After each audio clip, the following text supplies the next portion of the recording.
vegetable oil. Yeah, that's about half. Okay. It doesn't have to be exact. Okay, so I'll take this one. Yep. And 2 cups water. Yeah, 2 cups. Okay. All right, so what we're gonna do first, if you have a dried, now this is making tinctures, you know, just making a tea, you just put it in water and you steep it and pour the water. Put something over the top because some of those medicinal compounds can evaporate and you don't want to lose them into the air, you want to keep them in that cup of tea. Especially the mints, a lot of the medicinal properties of the mints evaporate. That's why it smells so good. And there are a number of other herbs as well, so you want to put a cover over them. With the elderberry, not so important. Usually you want to know. Yeah. Yep. And so what that will do is that will just reconstitute, rehydrate those dried elderberries, and then we can use them for our tincture. So we'll come back to that in a little bit. We can't make that just yet until we have those elderberries ready. So we will get to that. Okay, so everyone got this down? The ideal ratio of water to glycerin? All right, I'm going to go ahead and erase this.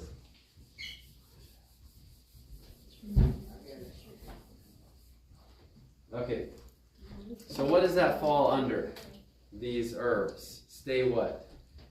Nutritious. And healthy. Both of them. Stay nutritious and healthy. Okay, while that is in process, we're going to go ahead and start with something else. I think I'm going to go ahead and show you what's in my bag here. And this is not, by any means, not all that you may need. I'm going to show you based on priority, okay, in a wilderness survival situation. Okay? First priority is not in this bag. It's right here. It's faith that the Lord will take care of us. Amen. And a constant communion with Him. Because none of this stuff in the bag will provide that, that assurance. That's the first step. Second thing is a good survival knife. Okay? Now you may think, well, that doesn't look like a survival knife, it looks like a kitchen knife. A lot of times we have a misunderstanding of what a survival knife is. We think of that big knife that has the saw tooth on the back and, like this long is the one that we need. That's not the one you need. That's too heavy and it will break when you're doing survival type things with it. This is what you need right here. This is probably one of the most famous survival knives ever made. It's made of high carbon steel. And you can see how thick that blade is. That is not going to break. You can use this for almost any type of thing you want to do with it. You can dig with it. You can cut a tree down with this. It's a method. You can order these online. A lot of sporting goods stores will also have them. The one that I recommend is actually this one. This is made in Sweden. It's called Meinhardt. Morakniv. Morakniv.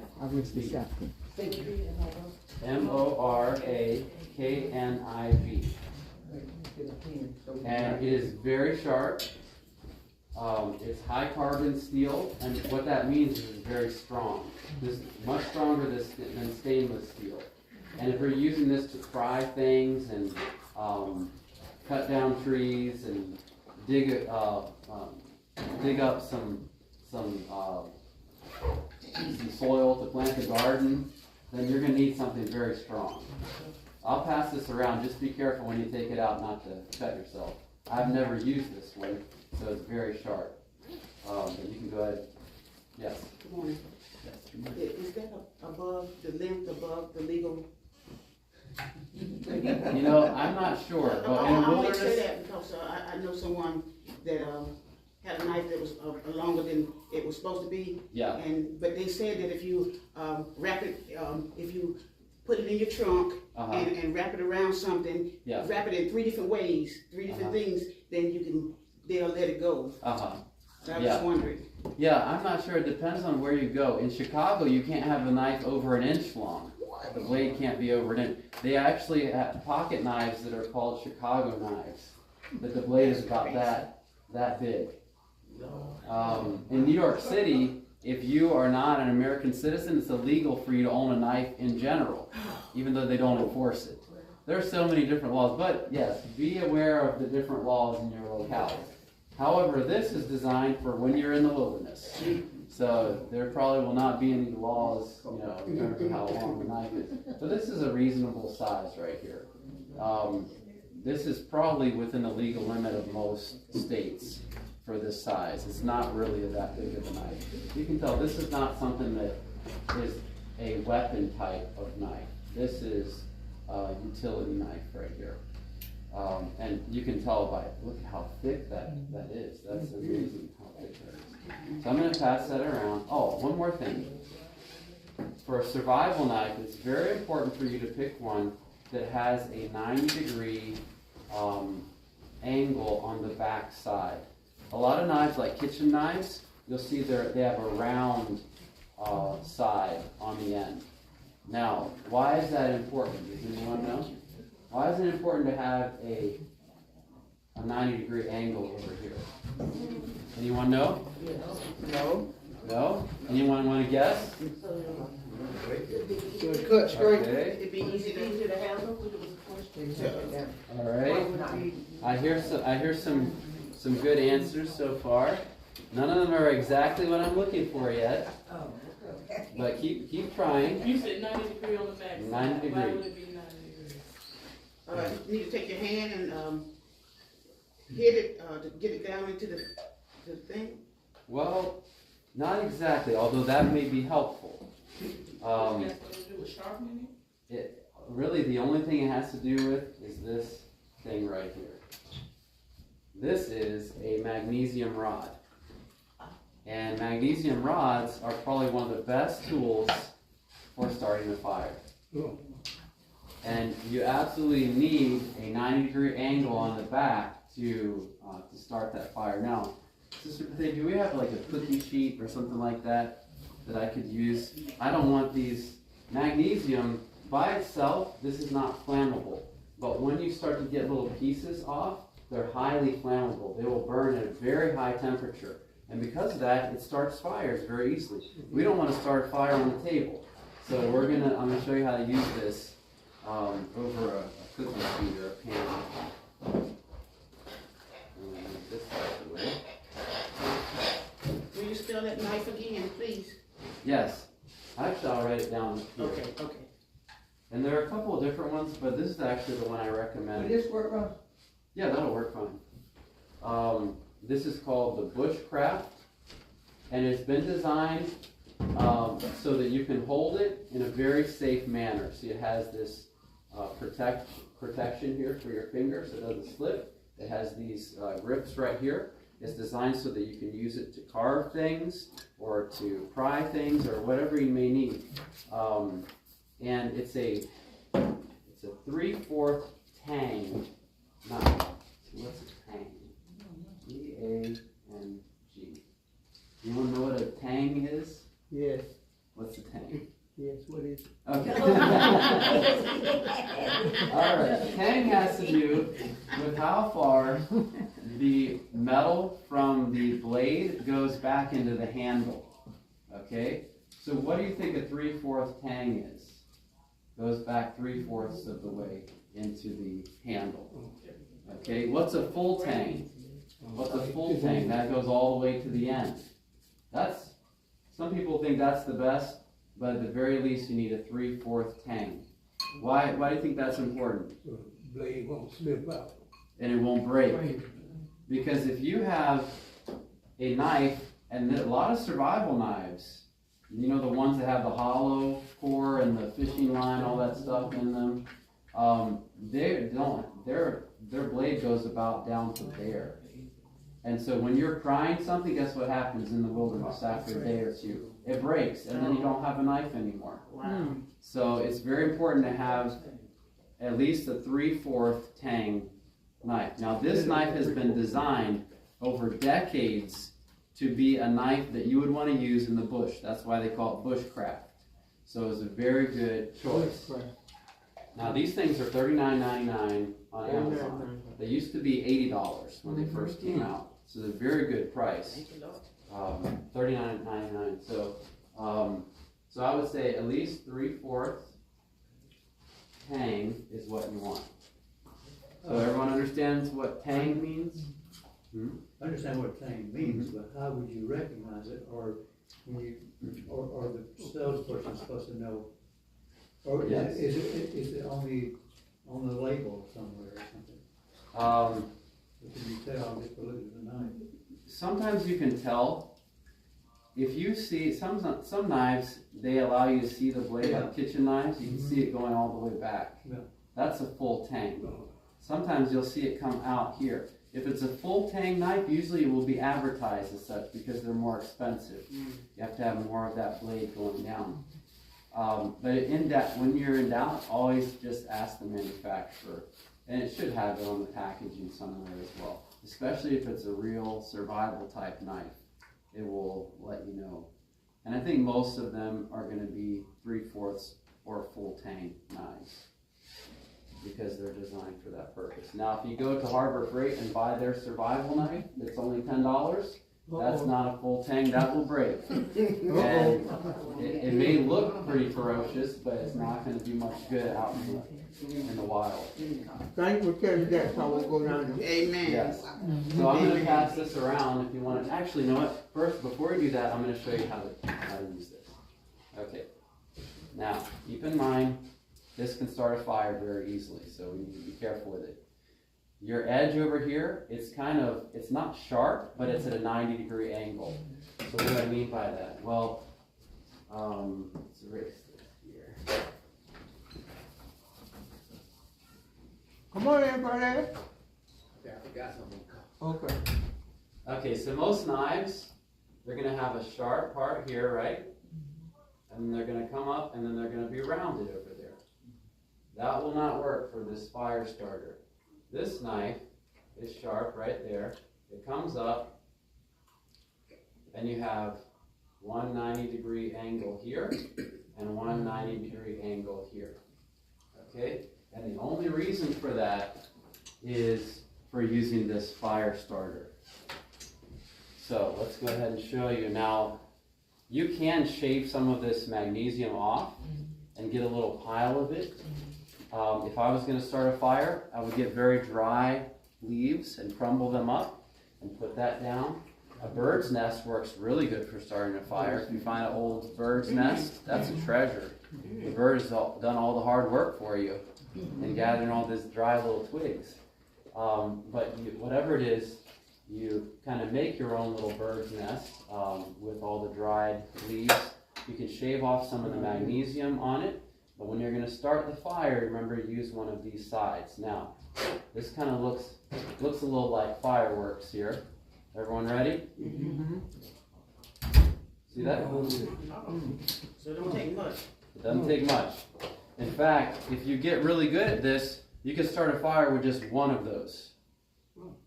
Now, if you're not very good, you can whittle this whole thing down and never start a fire. So when is the time to practice? Now. Now. When you can buy another one of these. They're not that expensive. But it is very easy to do. See that? And that is really hot. That will easily catch something on fire. Question. Yes. Where do you find the magnesium rods? Well, you can find them at any camping store. But I like these really big ones, and you can find those online. They're very inexpensive. I think I bought 2 of them for $10, and they last a long time.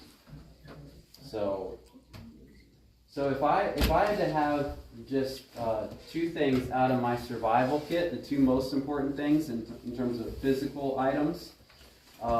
Actually, you know what? Let me back up. There's one thing I'd like to have, and I don't have it in here. They make these waterproof Bibles. Waterproof, tear-proof, and even floating Bibles. Very inexpensive.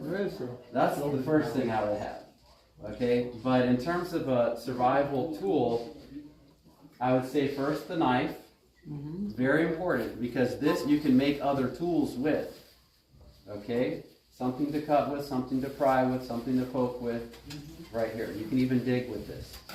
And then the second thing would probably be one of these fire starters. Where you say you get that Any camping store will have these, but you can order them on Amazon. They're actually cheaper. Okay. In fact, I'd recommend getting both of these on Amazon because they're cheaper there. Did that replace the, somebody said a flint? I heard somebody say a flint, get a flint stone or something. You could use a flint stone and a piece of iron, and that will create sparks. So you could do that as well, because flint is very hard, but this will start fires much easier. Okay, magnesium rod. Mm-hmm. Magnesium rod. Rod. Mm-hmm. How long would it last? Well, it just depends on how many fires you're starting. Ideally, you don't have to start fires all the time. Every time you want to have a fire, you have some embers in the old fire, and you just throw on the logs and it starts up again.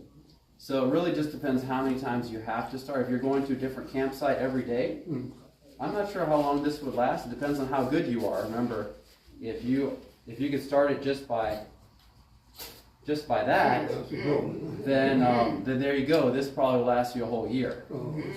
So Can it get wet? possible. It can get wet? It can get wet, yeah. Amen. Nothing will happen. So, would anyone like to try this? I have a question. When it comes to carbon, you said, what's the prefix for that? Is it high carbon or Yeah, high carbon steel. high carbon? Mhm. Now, the only downside to high carbon steel is it will rust. So every time this knife gets wet, you have to wipe it off. And if you want to put a protective coating on it, you can get some vinegar or lemon and just stick it in the lemon juice or the vinegar. It will create it's called a patina. It will create a protective anti-rust coating on this. So you can do that as well. It doesn't look the nicest, but it does work. Okay, so I'm going to pass this around now. Take a look. Just be careful pulling it out. It is a little, it's quite sharp. All right. Okay, so those are the first two things I said. Probably good items to have. Anyone want to take a look at this? Pass that around too. Just don't let anybody get the two together. Yeah, and by the way, if you don't have a knife with a 90-degree angle on it, you can also use other pieces of metal. I found a spoon in my mom's kitchen, and my son and I went out in her backyard, and we used that spoon to actually create a little fire with it. So as long as it has this 90-degree angle on the metal, you can start a fire with it. Sometimes you'll see a kit where one of these comes with a little piece of metal that has a 90-degree angle on it, and you can use that to start the fire with as well. And what that was? Mm-hmm. You can have what? It's just a little piece of metal with a 90-degree angle on the edge that you can use. And you say you have a spoon? Yeah, I use a spoon because the handle had a 90-degree angle on it, and I used that to start the fire with as well. With that, With that rod. okay. Mm-hmm. But I recommend having a survival knife. Now, when I say survival knife, not the kind that's like this long and that has the serrations, looks like something that military would carry around. That's not a real survival knife. Survival knife is actually more functional and sturdy. Yeah, you could put that in your pocket. Now, keep this in mind. You know the knives that you open up, the pocket knives? They're not going to be as strong as one of these. You're not going to be able to do much with it.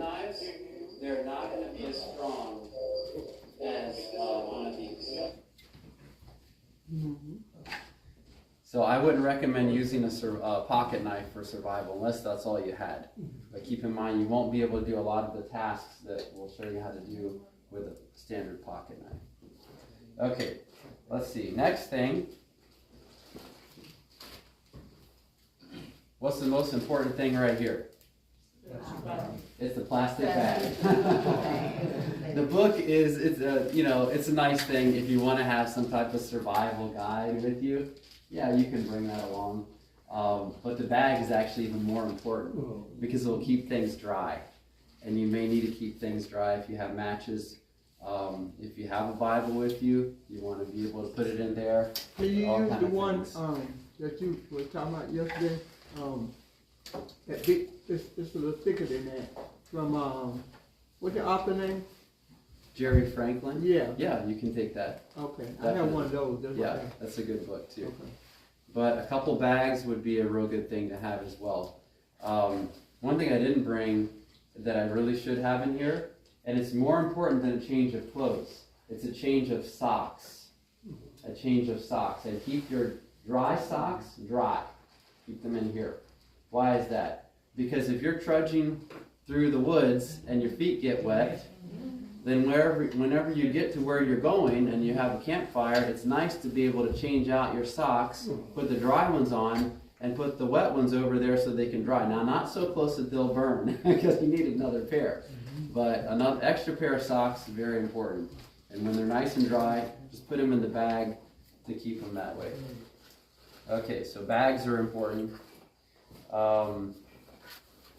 Now, if you can bring an extra coat with you, that might be useful as well. If you have ability to bring any food at all, nuts will be a good choice. Why are nuts so good to bring with you? Protein. Well, there's protein, but mainly there's fat here. And fat. What is fat? Fat storage. Yeah, well, the thing about it is, what kind of foods did we find out there? Plants. Plants, right? And those plants that we found when we were foraging didn't have a lot of fat, didn't have a lot of protein. Mainly it's fiber, water. They're very healthy to eat, but they're not very dense calorically. What's the most calorically dense natural food? Nuts. Okay, why is that? Because they have so much fat. So to give you an example, these for 1/4 cup, which is 28 grams, they have 13 grams of fat. So 13 grams of fat. Now, if you had 13 grams of carbohydrate,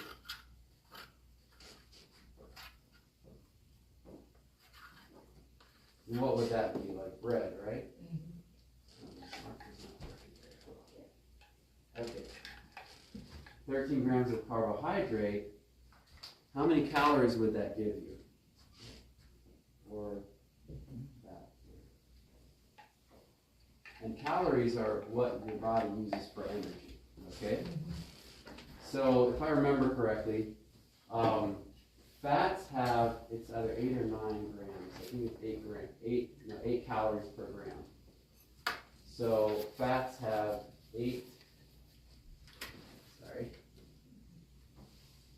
calories per gram, whereas carbs, I believe, have 4 or 5. We'll just say 4. So which is going to have more calories then per weight? Nuts. Twice as much. And when you're carrying things around with you, you don't want to carry a lot of weight. That's one thing, and that's probably the biggest mistake people make when they're planning maybe camping trips or hiking trips. There's so many things you want to bring with you, but can you carry all of them for 10 miles up a mountain? A lot of times, especially if you're just starting out, like with these hikers, you'll find things just discarded. Or people say, I'm not carrying this, it's too heavy. Got to get rid of it. You definitely want to make sure you're minimizing the weight. So if you're carrying something in terms of just a survival food, nuts are probably the best thing that you can bring with you. Now, pistachios are nice because they're the highest known natural source of melatonin. There are other things like ginger and a few other herbs that will have melatonin, but pistachios have tremendously more melatonin. I think in 49 kernels, you have forget the amount, it's as much as a tablet of melatonin, okay, in just 49 kernels, pistachio kernels. So this is like a melatonin supplement also. Melatonin is good, helps your immune system. So, good thing to have. That's the red too. Exactly. Okay, another thing to have with you, and I actually don't have this right here, but is a bottle with water in it. Okay, and if you can, get 2 bottles, because then you can use one as your water filter, so you carry the dirty water in that one. And remember the filtering mechanism? It's the pine. A piece of pine, a pine stick, the xylem inside the pine will actually filter water very well, according to MIT, right? Their study. And I'm going to try to get a piece of pine so we can actually demonstrate this, but I'll show you just here. Okay, so the filtration mechanism of the pine is actually right through here. So it comes out the end right here. Why is that? Because God has placed filters in the pine that contain sap that actually, thank you, they capture bacteria. 99.9% of bacteria were captured in a small piece of pine that had water flowing through it. Absolutely amazing. So this is one of nature's little water filters right here. Now, how do you get water to stay up here and flow through there? Well, one technique that I've thought of is you just, let's say this is dirty water right here. We fill this up with dirty water, okay? Now, this is a large diameter, so we need to find a stick a little bit bigger, and when I say stick, peeled, this has to be peeled, okay, so you take the bark off. So find a peeled stick that's slightly larger than the size of this. And why does it need to be slightly larger? So it can create a seal when you stick that down in there. Okay, and the stick probably should be anywhere from 2 to 3 inches in length. So you put that stick in there, push it down a little bit, and then, let's pretend this has a stick in it, then you take it and put it on top of an empty bottle. And this process with, I think it was about a 1/2 inch diameter, which would be smaller than this, could filter 4 liters a day. So it's going to be slow, but it will filter your water. Over a gallon, right? 4 liters? Isn't a liter close to a quart? Yeah. Yeah, I think so. It's about a gallon. A little bit That's more. pretty good. That's pretty good. So this is a pretty neat way to filter water. So keep in mind the pine has to be fresh, it has to be moist, because the sap cannot dry out. If the stick dries out, then it's going to crack, and you're going to have water just flowing through there, and it's not going to really filter it properly. So that's a real simple way of making a water filter. So if you just have 2 empty bottles. What's the average life of a stick that you break off? Well, you have to keep it moist.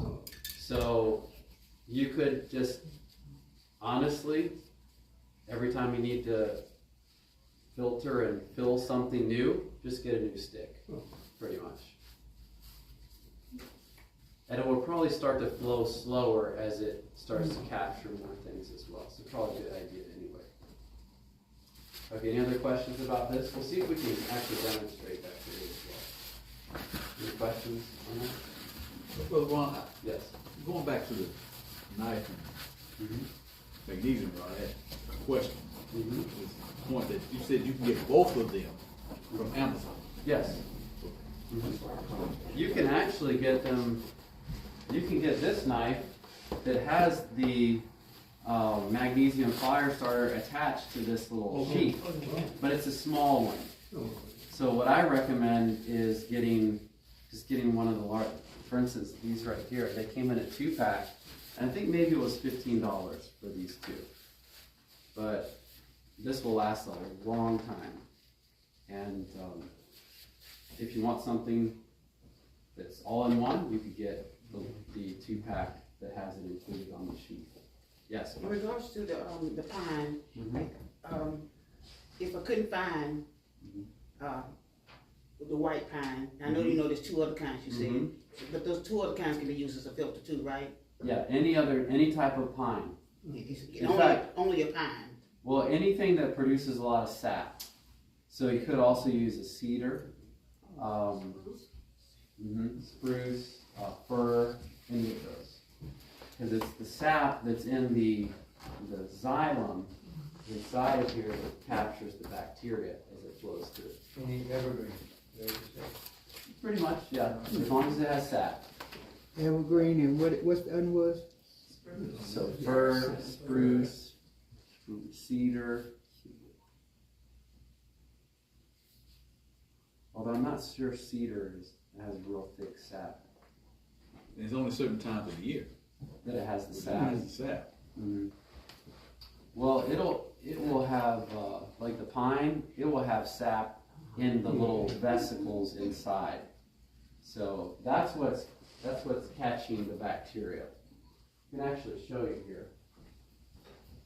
On the this was from the MIT paper. Shows it pretty clearly. What's MIT? Massachusetts Institute of Technology. So see these little holes right here? Those have sap in them. And as the water flows through here, everyone see that? The little holes there? Those have sap inside. And as the water flows through, the bacteria gets stuck to the sap. Those holes look like those in the tree yesterday. It does, but those are from a woodpecker. Okay. These are just there inside, is microscopic. You can't see it okay. with your bare eye. So, pretty amazing. Okay. All right. So, what's another way that you could filter water? We talked about this on day 1. What's a simple way? Let's say you don't have anything with you, which would be unfortunate. They do make those, the straw, life straw, little water filter, and those are supposedly good for like 1,000 or so gallons. But let's say you don't have that, or yours broke, or stopped working. What could you do? Let's say you didn't have any bottles. Digging a hole. Ah. Okay, dig a hole, all right. Tell me more. You can take your raincoat, if you have one, and you can make it like a tarp thing, and gather the rainwater. Okay, that's a good idea. But still, rainwater, you still got it. Sometimes that's not. Yeah, it depends on where you are too. If it came straight from the sky, it still can be bad. Oh yeah. It can. It's pollution. Yeah, it can. Okay. Although it would be better than drinking from a pond. Yes. Okay. So, you gotta make do with what you have. But is it good to carry a little, like, your cup, like if some people have drinking cups? If you have one that's made out of stainless steel, and you have water, can't you just boil it? You can. You can boil You it. can start your fire. That's another thing you could do. Definitely. Okay, let's say you didn't have, hopefully you have something. So you didn't have a cup. Okay. You didn't have anything. Some leaves. You didn't even have a knife. How do you get water? Anyone know? Okay, we was talking about dig a hole. Is that part of it? Okay, so if there is a body of water and you're wondering, okay, I'm not so sure I should drink out of there, then this is what you can do. Let's say there's a stream that's flowing over here.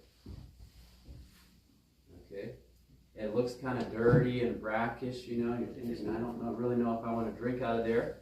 Well, go a couple feet over and a little bit higher elevation, so on the bank over here, and then start digging a hole and go down until water starts to come up into that hole. That's called a coyote well. And what's happening here is that the water is filtering through the tiny, tiny holes in the rock and the dirt and the sediment and the clay, and it's filtering through here and it's filling up this hole. the same principle. If you go to the beach, you know, if you ever did this as a child, you're away from the surf, yet you're digging, and all of a sudden, hey, there's water that's filling up here. Where's that water coming from? It's just filtering through the sand. Now, you're not going to filter the salt out of the salt water, so I don't recommend drinking that water. But with fresh water, you're going to filter out a lot of the sediment and contaminants just by allowing that water to pass through the soil. And the further you get away from it, the cleaner the water is going to be. So if you don't like this water here, you think, oh, I'm still kind of wondering, it still has some cloudiness to it. Well, what can you do? Go a little further, right? And dig a hole there. And go down until you get water coming through. And this one should be cleaner the further you get away from it. You don't want to get so far that you dig it and there's no water. Because then you want it to be simple. So that's a coyote well. So even if you didn't have anything and you had a stick, hopefully there's a stick nearby or a rock or something you can dig with, or even your bare hands, you can get water. Okay? Pretty neat, huh? Mm-hmm. That's definitely a good skill to have.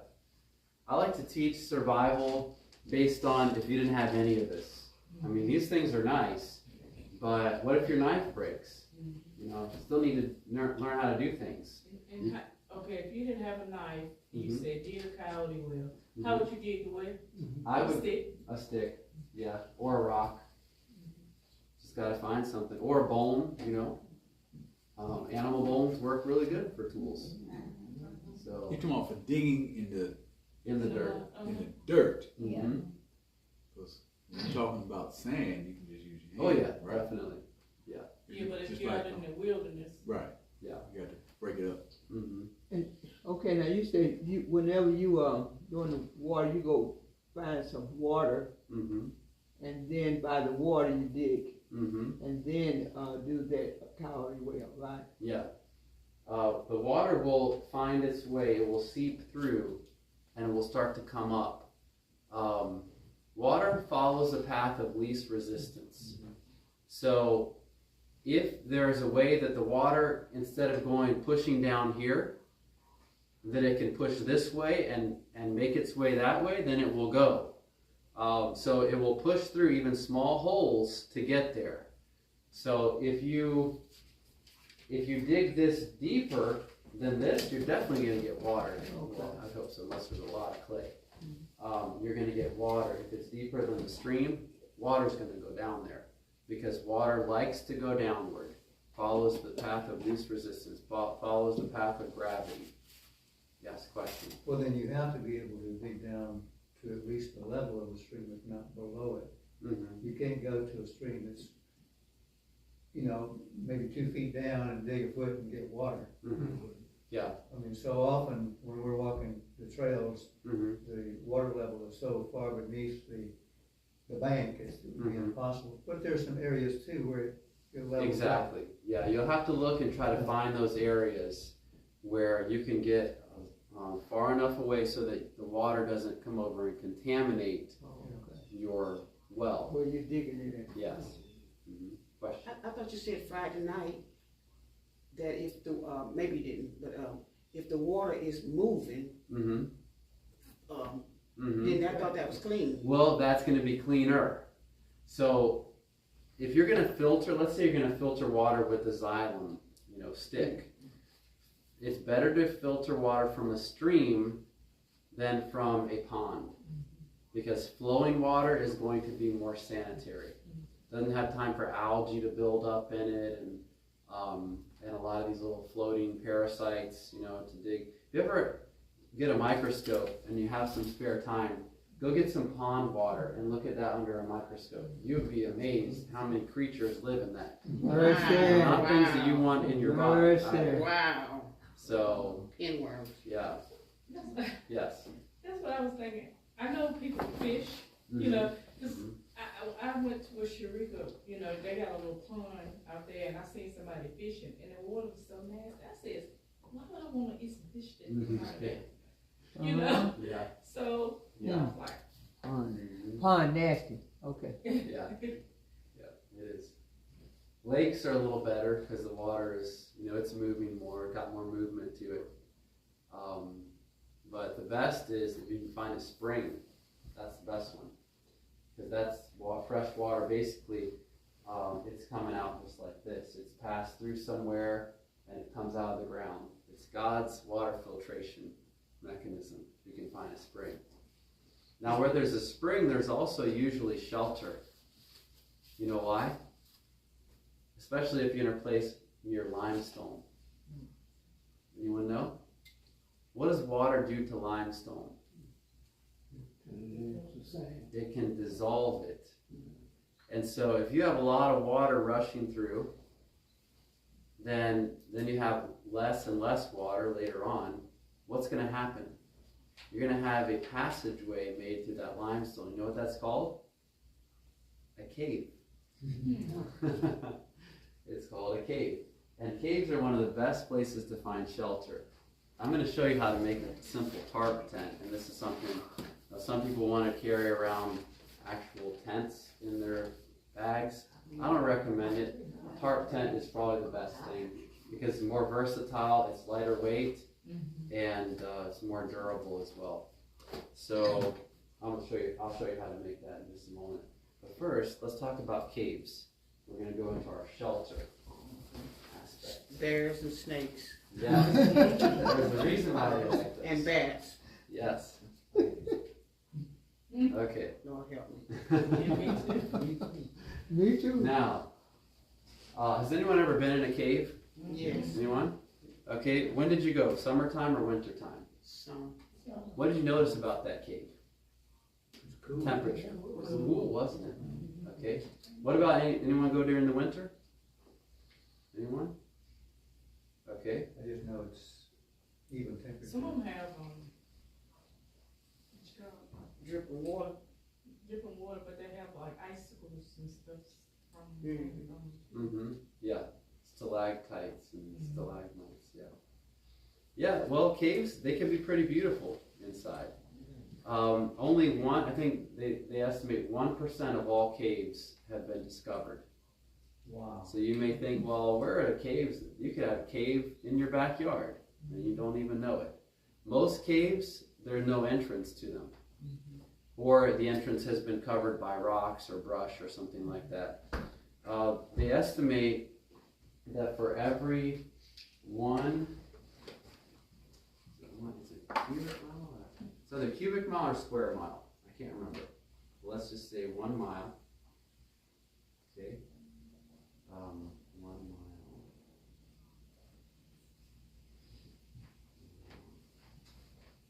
So this area right here, if you have limestone, then there are, I think it's 7,600 miles of cave on this property. Most of it is hidden though. It's hidden, it's down in the ground. Why is that? Because water flows through it. And as water flows, it causes degradation of the limestone. So it's a tremendous, because I was thinking, okay, they've got Mammoth Cave and all these different caves, Cave City in Kentucky, but I don't have a cave anywhere nearby. Why is it that the Bible says God's people will be dwelling in caves? And then I started researching and I realized, wow, there are more caves than we know. Many more caves than we realize. As long as you're in a place where there's limestone, which is pretty much a large part of North America, you can find caves all over the place.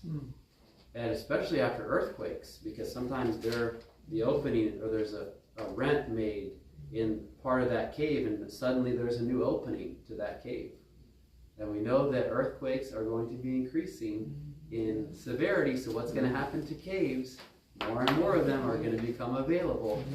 I think that's part of God's plan for us too. Well, it's already happening here.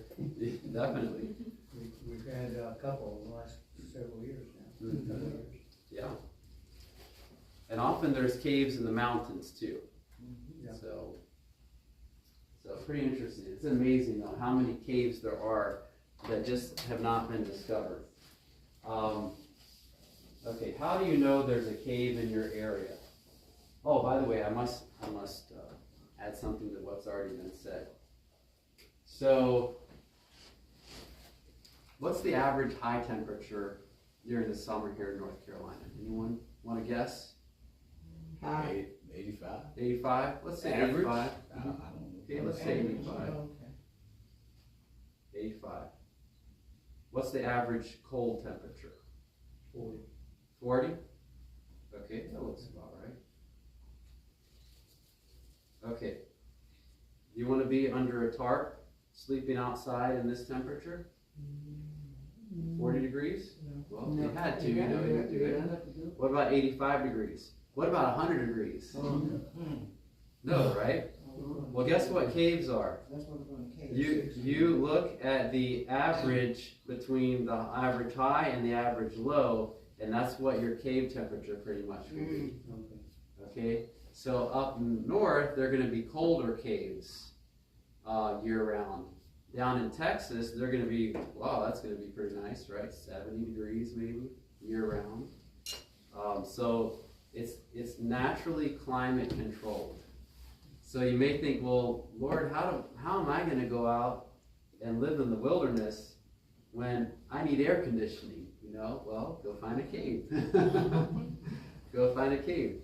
And a lot of the caves will have little streams going through them too. And sometimes that water is coming out of a spring. So there you've got fresh water as well. You got shelter and hydration right there in that little cave.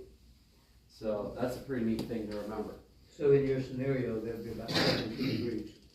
What was that? I said in your scenario, it'd be about 72 degrees in that cave. Okay, that sounds pretty pleasant. Who could live in a cave like that? Yeah. As long as there are no bats and bears and There you snakes. go. Of course, All right. yeah, that would And if cover it is, you could take that, your rock and, start a fire, you know, if you got a stick and won't that run the bear away? It should. Yeah, that's true. How about you just be a soldier and take the knife and just try to No. struggle with it? Well, Just not look out, miss the snake or the bear and he'll here's the good news. Here's the good news. During the time of trouble, after the close of probation, nothing can hurt you, not even a bear or a snake. Amen. So that's the good news. But until that time comes, Yes, we'll be running. you're ready. And then I was told that we don't even know that we've been sealed. It's And true. so, It's true. So you're right. We need to be ready in case we meet up with that bear. That's true. That's right. I'm gonna tell you, I want to tell you something. It wasn't a bear, but it's, you know, one of the vicious dogs. We walking. What you do when you see that they standing there looking at you and you looking at them, you are praying. And through that prayer, the Lord had that little dog just go on a little further, then he look back. Then he went on a little further, then he looked back. And finally he went over in the neighbor's yard. I said, Lord, please don't let him hurt nobody in your yard. And he started going around the tree and everything, and we was able to pass. Yeah. Prayer. Yeah. Because when you looking at something like that and you shocked, Yeah. and you know, cause some of them dogs, they'll run you. Oh yeah. And you can't outrun them. Yeah, don't show fear. Don't Yeah, run. and if you do that, you done lost it. Yeah. But that's why he kept looking back at me to see, you know, feeling me out. You want me to check that out? Sure. Just make sure it's not bothering over. Yeah, so Yeah, we gonna have it's some true. fearful things, and that dog showed me that. Oh yeah. I have a pit bull story. Uh-oh. I was doing some canvassing with my daughter and one of her friends, and it started to rain, so we were running back to our pickup point and just, you know, jogging. Well, what do I see? 3 yards away, over 4 fences, was a pit bull. He saw us running. He jumped over one fence. Wow. He jumped over the other fence. wow. Okay. Wow. I could probably get a little bit more water. Okay, Probably another cup of Okay. water, and Okay. just continue to. and leave it on the. So the fence would have protected it. It was not, no. That pit bull wanted to come after us, and so I told the girls, run on ahead, run on ahead. And he jumped over the last fence. He started running towards me, and I stood still. And with a commanding voice, I said, stop. And he sat down. And I walked on by. So you know, the Lord said I'll give you dominion over the fowls of the air, you know, the beasts of the field. I exercised my dominion as though I was his, you know, he was my dog, and I told him to stop. So he listened. I don't know if that works for a bear, but that's all you had. Okay, so talked about the caves. Oh, how to find a cave. There are a couple ways that you can find a cave. First of all, kind of depends on the weather. If it is snowing, it's very easy to find a cave. It has a lot to do with that temperature. Remember, the cave during the winter will actually be warmer than the surrounding air. So if you have a cave that it may not even have an entrance to it, but at least if it's close to the surface, you will see a large area of snow that's melted. Why is that? Because the cave is warm. It's a natural climate control going on there. So look for areas that have, you know, they're for some strange reason the snow is melted. Also, look for areas where, let's say you look out in a field and there's a line of trees and a line of green going across that field. And it's not, doesn't have a fence going there as well, because some people will plant things along the fence line.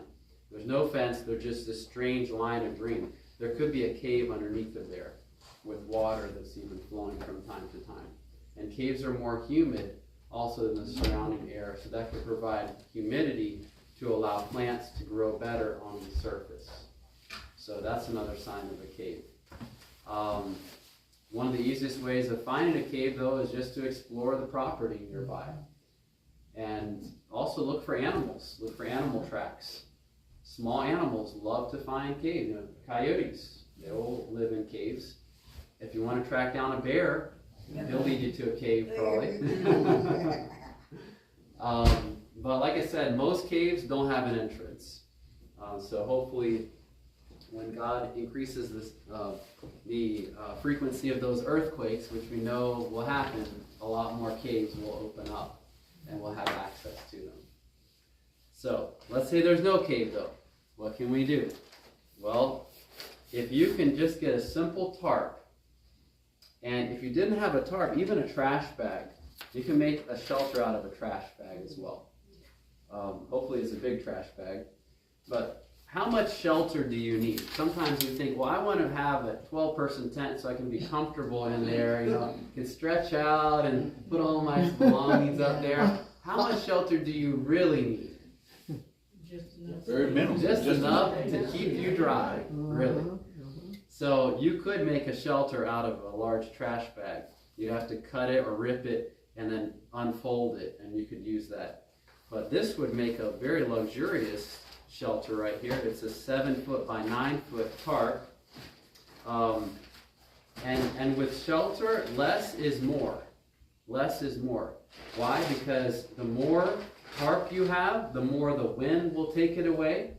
The less heat it will keep in as well. So ideally, you would want to make a shelter that's just small enough to crawl into. Okay? This is not like a house. It's not a home. It's just shelter for the night and for the rain. So really want to make something that's small, that's low to the ground, so that when the wind blows, it doesn't take it and carry it away. And we're going to show you how to do that with these tarps. So I want you to get into groups of, let's see, I have... So with the tarp, you have to have yarn,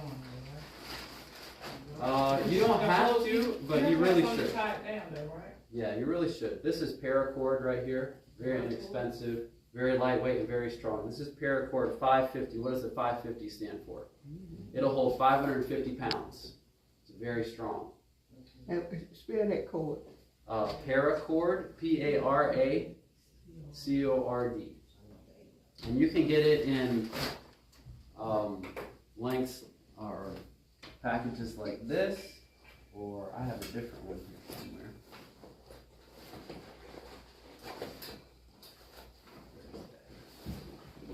Okay, here it is. It's on this side.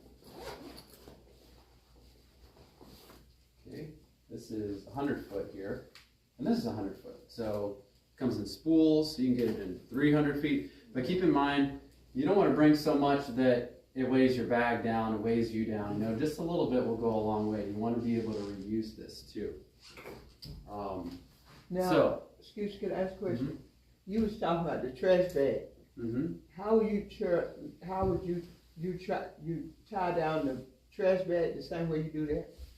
You probably wouldn't tie it down because it will rip more easily. And to be honest, you don't need to have rope. Rope is a luxury. Okay. Okay? As long as you have rocks, as long as you have logs, as long as you have a tree, you can make a shelter. Okay. This is what I would do with the trash bag. And keep in mind, when it's cold outside, you're not going to want to sleep like this. You know how you're going to be? Like this, trying to stay warm. You ever seen a dog outside sleeping at night? They can roll up in this little, looks like one of those little peel bugs, you know? They roll up and they keep themselves warm. That's probably how you're going to be sleeping, because you're going to want to stay warm. So, certain trees, pine trees, cedar trees, there may be some other types. They're probably different kind all over the country that have a similar structure. They have a trunk, but then all of a sudden they have these horizontal limbs that start to come out. You seen those? Cedars especially are kind of like this. And then, you know, it goes up and you have all these, right? This is a natural shelter, first of all. All you have, you could climb underneath here, and it will at least let some of the water come off of, you know, the needles here, and it'll be somewhat dry underneath here.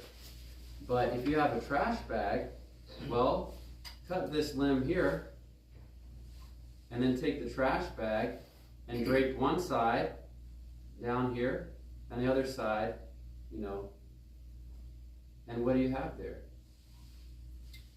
You can go in that tent. So let me see how I can draw this a little better.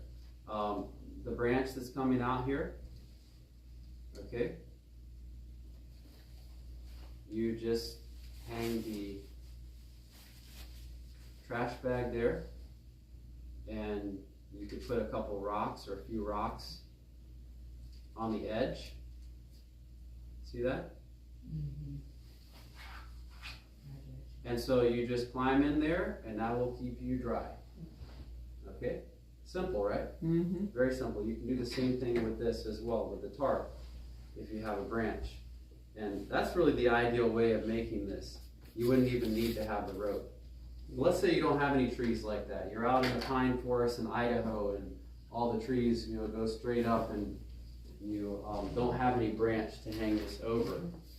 Now, keep in mind also, you want to make sure there's no sharp protrusions on this branch. Why is that? It'll tear your shelter, and then you're going to have a leak.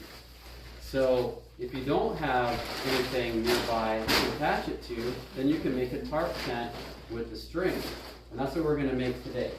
So let's get into groups of 4. How about it? Groups of 4. And we have... Yeah, we got 4 right here. Yeah. Come on, brother Daddy. Okay. Big number 4. Come on over. Appoint materials getter. Right here, brother Daddy. Right here, stop. Here. Yeah. And here's one here. Okay. First group. Yeah. There. Thank you. Second group. Gonna be in that group. Right here. Okay. Third group. Right here. Who's next? Right here. We're gonna be okay in the distance. Yeah. Oh, you got We got one. Okay. Who else? Who's missing one? This stuff. Okay. Kayla, give me that book right there. Thank you. Okay. Now, this is going to get kind of interesting now. Ideally, okay. So this is 7 foot by 9 foot. So you could either have a taller shelter, or you could have a longer shelter. This depends on what you want. Well, let's say that, first of all, you'd have to find 2 trees that are about, I don't know, a little bit longer than your tarp. Okay? We don't have trees, so we're going to use chairs. And we're going to take these chairs, like this. I'm going to put them apart, like so. And probably a little bit longer than that. Okay. Now, another thing to keep in mind is this paracord, it frays very easily. So whenever you cut it, you should tie it. Now, ideally, you have a lighter and you can burn the ends, but we're in the wilderness, we don't have a lighter. So just tie a knot and it'll keep it from fraying. Amen. Okay? So what we're going to do here is we're going to tie. Now, you don't want to tie a knot that you have to spend an hour untying the next day. So here's a basic slip knot. You take this, just like that, and you tie. Let's see. I can remember how to do this. Okay. Oh, that didn't work.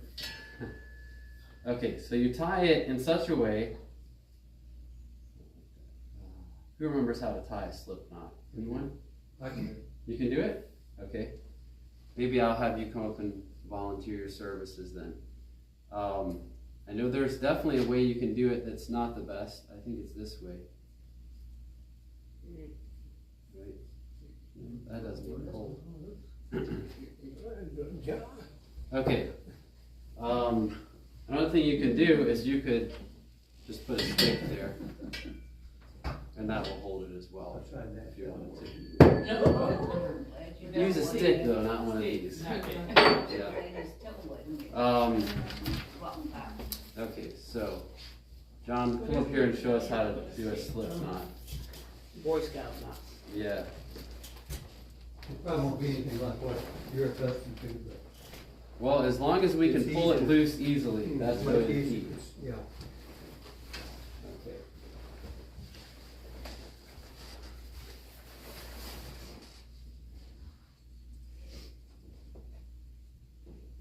Can everybody see? Mm-hmm.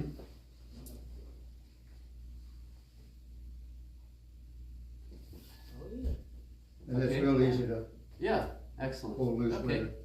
It's just a real simple one, but Okay, even if it slips, that knot's gonna catch Uh-huh. it. very good. Okay, simple way to Wow, do that it. was quick. All right, very good. John has been out in the wilderness. Do that over Do it again. again. Brother John, Uh, could you do that again? He's going to. Okay. You He got can it. do it You now. tell Okay. you've been out in the wilderness. So this is like a simple, You were kind. simple lasso type knot right here. Ron, Mm-hmm. Oh yeah, definitely. So now every survival guide will have a section on knot tying, and there Okay. are a whole bunch of different knots that we really should know how to tie. This is like a lasso type. So basically, what you want to do is, and it's pretty easy to untie this one. That's good. Mm-hmm. So you just take this end here, your free end, and you go around like that, and then you tie the knot on the free end. Yeah. Everyone see that? See that? And you tie that way. Yeah, that's a good one. Okay? You see that, Kevin? All right. Now, I'm going to have to cut this. But first, before we do that, I want to make sure I have the right amount of length here. So this is that's our 9-foot side right there. So we'll go ahead and make it, we'll make it 7 foot. Brother Ben, can you help me here real quick? If you can just take that end right there, that corner, and we'll stretch it. Actually, you know what? That's the 9 foot. These are 8-foot ceilings. So what we want is this one right here. Or there are many ways we can do it. I think we'll probably want to use it this way. Have a 9-foot going out. Okay. Alright. So what we're going to do here And we're gonna take the tarp and we're gonna fold it in half. Just like, you're folding a blanket. Alright? Okay? And Brother Brandon, you can go ahead and drop it down. Just hold on to that middle part there. So hold on to your middle, right there in the middle of your fold. I'm trying to get it right. Okay. He's trying to get even. Okay, so once it's even there. Okay, now you'll hold on to this part there. Just hold on, you can drop that part down. And I'm gonna hold on to the other side here. Okay? And let's go ahead and spread out. You can stay there actually. I'll spread out. Okay? And so your tree, ideally a tree should be something like this. Alright, now, if you continue to hold that, I will pass this through. Center.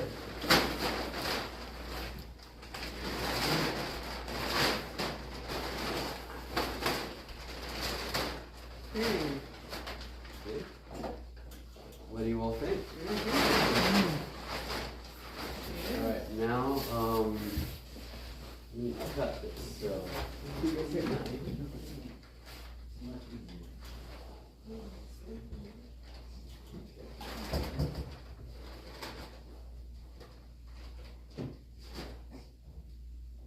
Remember what we do? Tie this. Okay.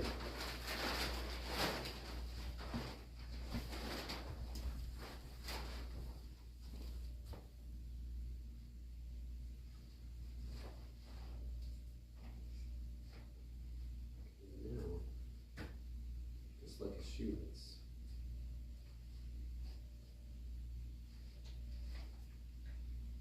There it is. Okay. Now keep in mind these trees are not going to fold over just because of the weight of this. What we're going to do next is we'll find rocks. And I don't have any rocks around, but I do have some cans. So I'll use that. We can open this up a little bit and put some rocks there on the bottom. Okay. Brother Ben, you want to put some over there on the bottom just to hold it down? Amen. All right. What you got? Yep. Now you also want to be careful because if the wind starts blowing, it will cause the sharp edges on the rocks to rip the tarp too. So what you might want to do, if that's the case, is fold the tarp over or use something softer like river rocks, the nice and round. Those will work well. You can fold the ends over and then set this down. Oh, okay. Right there. You could also, if you didn't have anything else, you could also just dig some dirt. You could. You can put dirt on it. You put dirt on it. And that would Exactly. So, you think it would be easier or better to put the rocks on the outside or turn it inwards, put the rocks on the inside? You could do either way. Honestly, what I would probably do is have this lower, and because the ground can get wet too, and you get cold from the ground. So what I would probably do is, and this is really too big also. It's not going to keep in the warmth. So what you want ideally is to have it smaller and then fold it under. Yes. Fold it and then fold that under there. And then you lay right here. And you're going to hold that down. Okay, now, I didn't see because you was. Okay, so we'll actually do it like this. Brother Ben, would you like to lay down in here? He going to. All right. Okay. Not yet. All right. You have to do it first. Yeah. He was ready to let Oh, he's trying to see how it feels. We might have to go All through right. that. So Brother Ben, see if you can tuck this under. Being ready to take a nap. Yeah, that's right. There's extra peanut butter. Very good. All it needs is a pillow. All I right. know that's right. Excellent. You gotta be like Jacob and get rocked. Yeah. Yeah, that's right. All right. Oh, we had the dream that Jacob had. Okay. He's in there. Mm-hmm. All right, Brother Ben, can we tuck this underneath of you too? Kind of tuck that underneath of you. Wow. Him. Oh, right. And that one's you. All right, so if the wind blows on here, guess what? It's not going anywhere. And this keeps Brother Ben nice and warm and dry. Mm-hmm. That's all he needs. Well, except for the wind is coming in from the. Exactly. He said So- that's a sleeping bag. You can always close it. This is gonna be much. You got rope? Oh, She was talking about the wind is gonna come. Oh, yeah. I said, you got rope? You can Yeah, always you close could it. close it. One other thing you could do, and this is what some shelters are designed. They just put one end up high, where the head is gonna be. Oh, sorry, Brother Ben. Oh, yeah. It's up down there. And then put your feet underneath there. oh, that's it better. See, just like that. Yeah. Uh-huh. So that is. Or just wrap yourself up in that tarp all together like a You cocoon. could, but you want to have, at least have it somehow away from your face. Yeah. That's the one thing. So you can breathe this Yeah. around. So this is nice because the wind and the rain could come, but Brother Ben is going to stay nice and dry. How do you feel in there, Brother Ben? Feels pretty good. See? Anyone want to take a look in here? Actually, Yeah, I it's want pretty to. Yes, comfortable. yes. Come on over here. I think. No, I don't. Come on, I son. think this Take a is from picture Harbor of it. Freight. Take a picture of him. I believe he's coming. Ring the doorbell. Said ring the doorbell. Yeah. I rung it. You see me ring it. So we may think, I need this elaborate tent set up or cabin to stay in to keep me dry. But really, all you need is something like this to keep you warm and dry. And it's very easy. Once you're done, very easy. Untie that thing, roll it up, and head on out wherever you need to go. Yeah. So, very simple. That's where the people be doing. They be toting like you got. Uh-huh. Some homeless people would be saying. Yeah. They have those backpacks like you, but they don't have them filled like like lead, like my pocketbook. It don't be that heavy. It just thin on their back, and they be walking up and down the street with it on their back. Yeah, that's right. Tent city. Yeah, that's true. Tent city. Yep. All right. So that's a 7x9 tarp. 7 by 9. And that should be big enough for most people. All right, so do you all want to do these? Everyone want to? You got the idea? I got it. Yeah, we got. You sure you don't want to have fun with this? And was our entertainment. thank you, brother. All right. And that camouflage is the best one to do too. Well, if you want to hide from people, probably. But Okay, yeah. this, I've never seen a camouflage tarp. In fact, my mom had these. I had these. She actually had 5 tarps. Wow. And I was just thinking, I need to go get some tarps so I can demonstrate. And I looked and I saw one. I said, Mom, can I borrow that? Yeah, you need more? I've got 5 more. Wow. So, take it. She thinks that she got them at Harbor Freight. Yeah, that's where they Yeah. come from. So we got some. Yeah. So, very useful. And you can also use this to catch rainwater, during the day if you wanted to do that. How you do that? For that? Well, you just take it and dig a hole or something and put it down in the hole. yeah. It becomes like a little liner Oh. to catch Yes. rainwater. Oh, okay. Yeah, just Mm-hmm. Or you can just, you know how you had the tarp, like on trees, Mhm. but make it where it's got a little got a ditches. little something ditch in in it. it. Exactly. Ditch. Definitely. Yeah. Mm-hmm. Mm-hmm. Now everyone see this kind of thinking over here? This is what we need. Yeah. We need to- Amen. because believe me, I'm not teaching you the half of everything you need to know. So a lot of it, you just have to learn how to improvise Mm-hmm. and use the tools that you have. Yeah. So that's a big thing. And, you and I see that the Lord will use your brain too, oh, because definitely. see, you was talking, put it in, put it up. Mhm. So we open to the Lord, He'll give us what we need That's right. to do. Yep. Well, Yes. and I hate, I don't really, let's see, I guess I do think like this because I'm getting ready to say it. But now, can you just say something about, I was gonna pray, but Yeah. you know, there's fight, flight, and freeze and fawn. Uh-huh. There's 4 things that a person can go through when they're under distress. Yes. Right. So, in regards to, just tell me, if I came across a snake, Yeah. or if I came across a bear, I know that I'm gonna get me some of that bear spray, spray. But now, what if, if snake, if I haven't built my fire yet and I don't have a stick, Yes. Most snakes will run away from you. even a poisonous snake? Yes, most of them. Yeah, run. Most Some of them are aggressive. Water moccasins tend to be ones that, and even that is controversial. Some people say no, water moccasins are not territorial, but I've seen them chase people. Oh yeah, So, run you down. There's a certain time of the year that Mhm. they chase. I Yeah. guess when they're Hungry. Maine, Yeah. probably. Mhm. Making Yeah. But I know prayer works. it does. it does. especially you see an anaconda. Yeah. Yeah. We ain't gonna But see that's no only fear anaconda. that ever wins. I tell you what, You're kidding, right? I tell you what, with You that don't see no anaconda around here in the United States. sister, with that spray, you gonna need some prayer with that bear. Yeah, like you Cause said, that spray ain't gonna get that bear. That prayer with that spray gonna get that bear.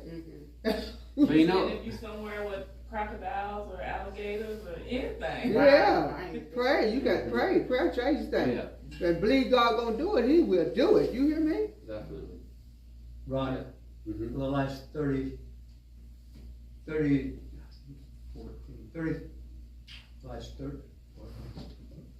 92, last 30 years, 31 years, Mhm. I have worked in Jamestown, which is a little town not too far from here, Mhm. for a family just doing their yard work. Yeah.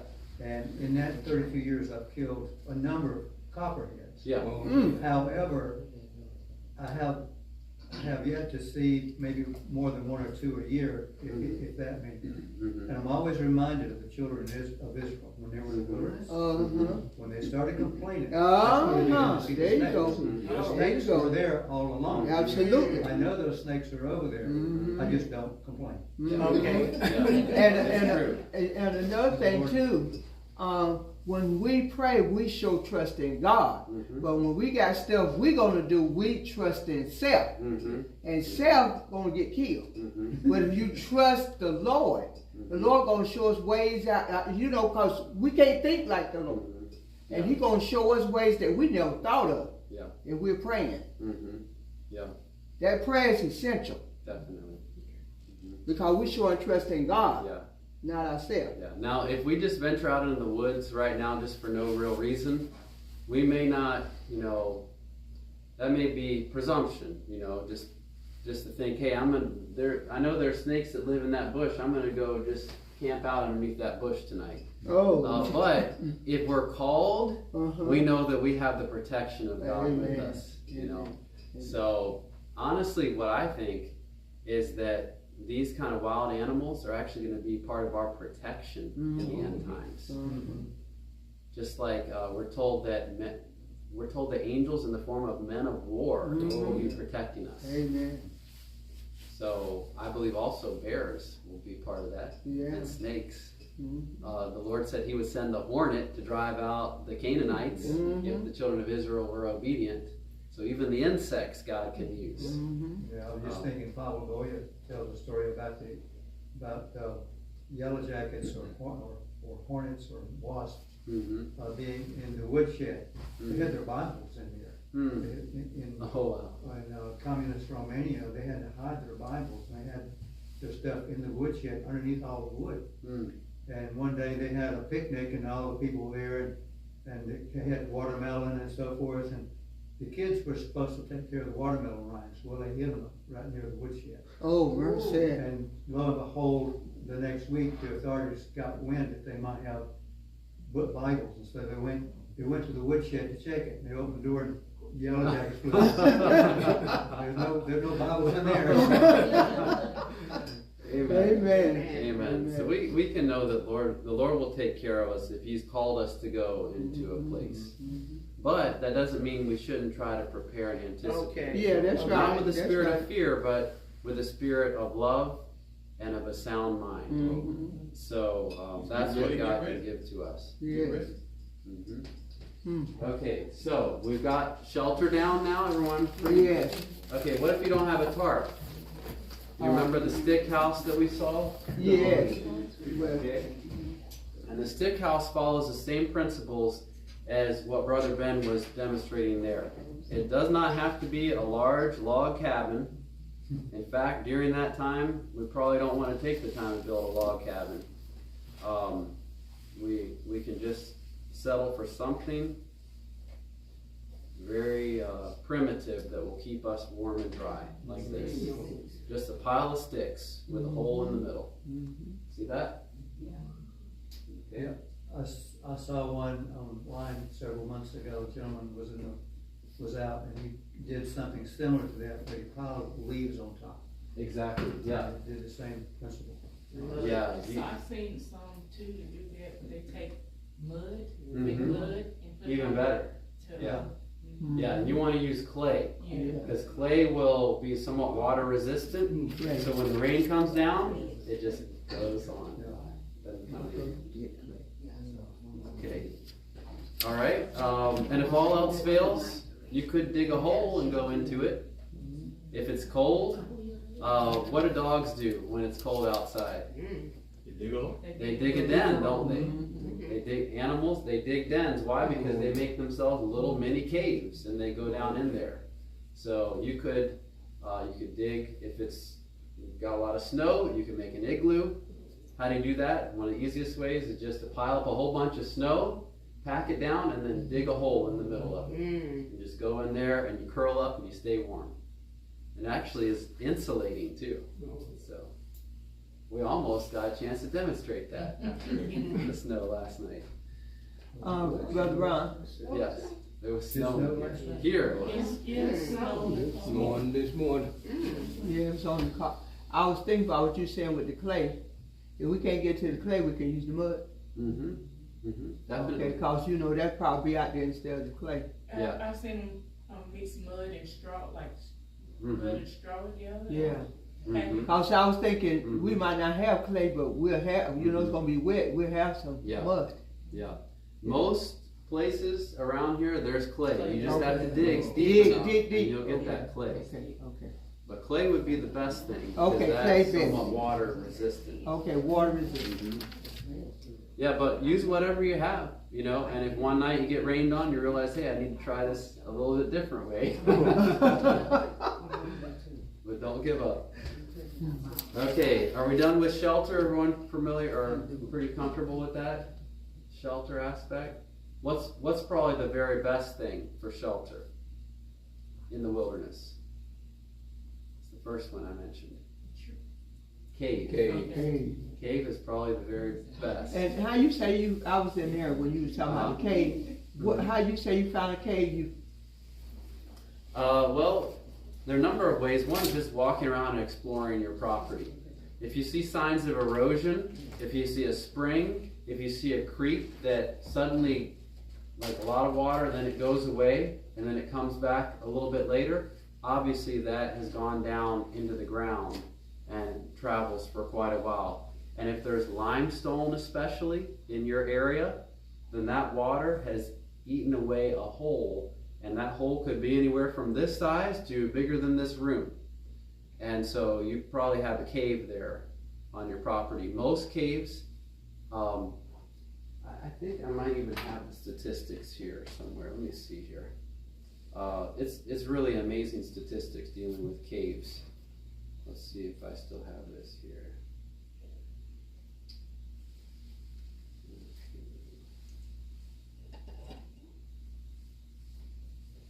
Yes, here it is. Okay, here's the statistics.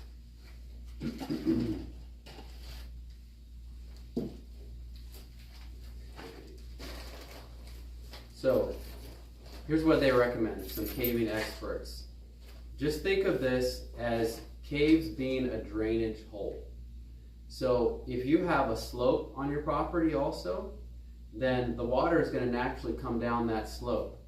If you see an area that shows signs of erosion, like cliffs or a ravine or something like that, there may be a cave leading up to that. Look for areas that water is coming out. For instance, on our property back in Oklahoma, we have a ravine right in the middle of the property and a seasonal spring that flows. So the ravine, it kind of goes like this. It has here, and over here, and over here, and then it goes down. And especially here, there's a spring that flows down, and there's a little pond down there. So there's water that's coming from this direction, from this direction, from this direction, from this direction, and they all flow down into this. Now, there could be a cave over here somewhere. Could be a cave over here, like up in this area where the water flows. There could be a cave over here. Could be a cave over here. Why? Because the water is draining from those areas. And a lot of caves, most caves, they don't have an opening to them because, well, maybe there hadn't been an earthquake or someone hasn't unearthed the entrance of it. So there probably are caves on my property over here where the water comes through. I'm going to start looking for them more often. Another one is that if you have a particular spot that seems to dry very quickly, everything else stays waterlogged. You can see standing water, but then there's a spot or a large area on your property that drains very quickly. It could be because there's a cave there, because the water has a place to go down and then go on. So another way. And as I mentioned, a place where there's more vegetation growing. So you look out in a field and you notice, hey, there's a line of vegetation going through there, and I don't see a stream, so there probably is an underground current of water flowing through there. And if there's limestone, that underground current of water has probably eaten a hole through the limestone, which could be, like I said, this big, or it could be very big. It could be enough for you and your whole family to live in. So that's simple ways that you can find a cave. I just wanted to find those statistics, though, because this is what's really amazing. Yeah, here we go. Okay, here's what it says. The number of total unnamed or unknown caves will be around 100 times the number of known caves, and probably even higher. Okay, so for every cave you know in your area, there's probably 100 times more, maybe even more caves that have never been discovered. So I was thinking the other day, driving through Kentucky and seeing all these, mammoth caves and all these, really nice places, thinking, wow, all the nice caves are already discovered. Where are God's people going to hide? Well, there's 100 times more caves, maybe even more, that have been undiscovered. They're just waiting there. God is keeping them, I believe, for his people, for when we need them. Okay? And we know earthquakes are going to increase in severity, and there's going to be a great earthquake also at the end. And that's going to open up, I'm sure, a lot of these caves for us. Remember the Lisbon earthquake? Mm-hmm.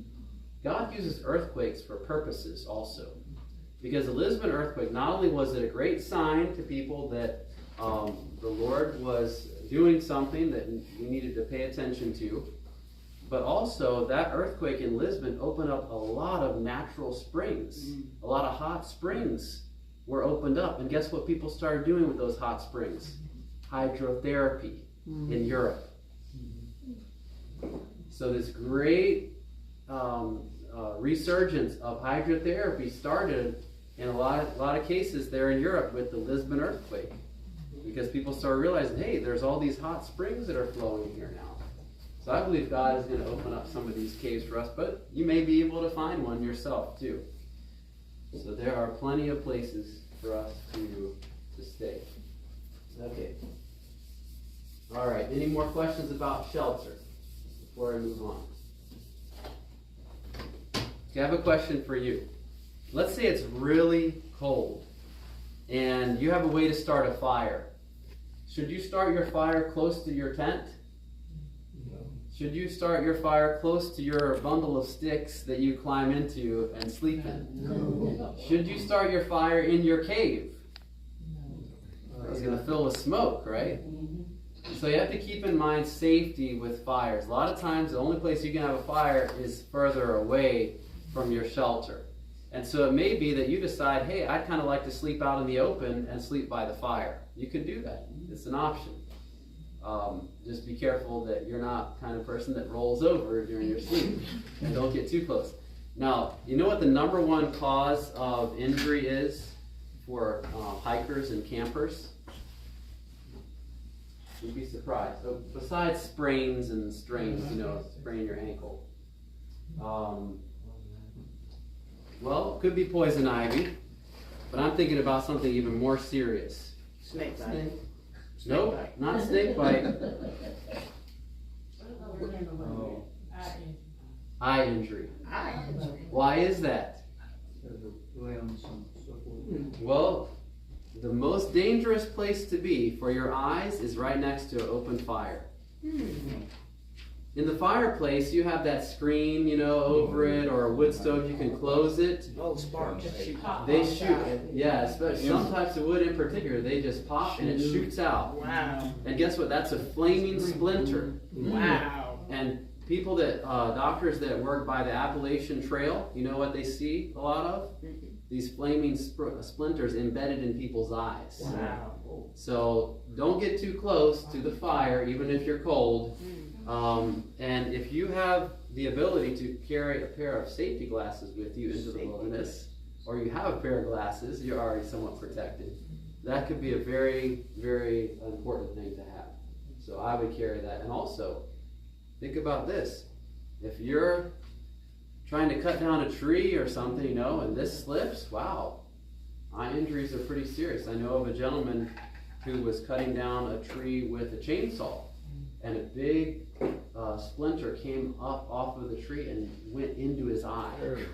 I knew this guy, and he really suffered. I don't know if he lost his eye or not. He was down in South America when he was doing that. So these are pretty important. Otherwise, there's always do this and keep your eyes shielded somehow, but definitely safety glasses are going to be better. Yes? In regards to charcoal,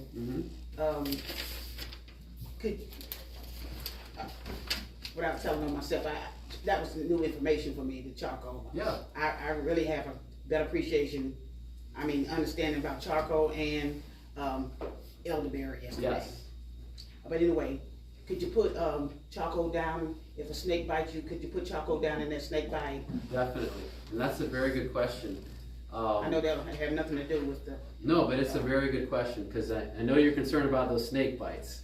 So we'll definitely address that. And a spider bite too. Yes, and spider bites too. Any kind of venomous bite, charcoal is going to be wonderful to put on there.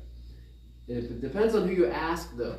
Anyone ever remember the rattlesnake doctor that worked in Loma Linda? Anyone seen that? It was on some kind of television. I never watched it, but I just heard about it.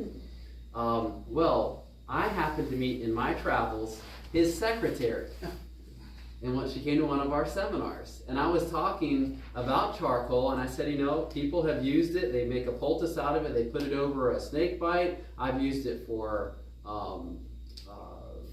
bee stings and that kind of thing. And she came up to me at the end. She said, "You know what, Ron? Have you ever heard of such and such doctor? He's the rattlesnake doctor everyone talks about. He specializes in treating rattlesnake bites. People fly in from all over the country to go to his clinic." Well, we had a young man that came from an Adventist camp, and the camp counselor, this guy had gotten bit by a rattlesnake. The camp counselor put a charcoal poultice on his arm and sent him to our clinic with the charcoal poultice. Well, the doctor got very upset about it. In fact, he said, those people shouldn't have done that. That was wrong of them to do that. They shouldn't, and he made a big deal about it. But guess what she said? But you know what? I never seen someone get healed so quickly from a rattlesnake bite. So obviously, there's some merit to it. But I've used it. I have an allergy to yellow jackets, and it's not real severe, but my arm swells up. I got stung by a yellow jacket on my ear, and this ear was twice the size of this one for about 2 weeks. It was the most embarrassing thing. Just a big ear. And it hurt too. But the first time I ever got stung, I was mowing the grass and stung me in the forearm. Well, I didn't have a lot of time to just stop doing what I was doing, so I made a charcoal poultice and I went up to here with it. I wrapped it all the way around, this charcoal poultice. Well, I finished cutting the grass, I went inside, took off the charcoal poultice.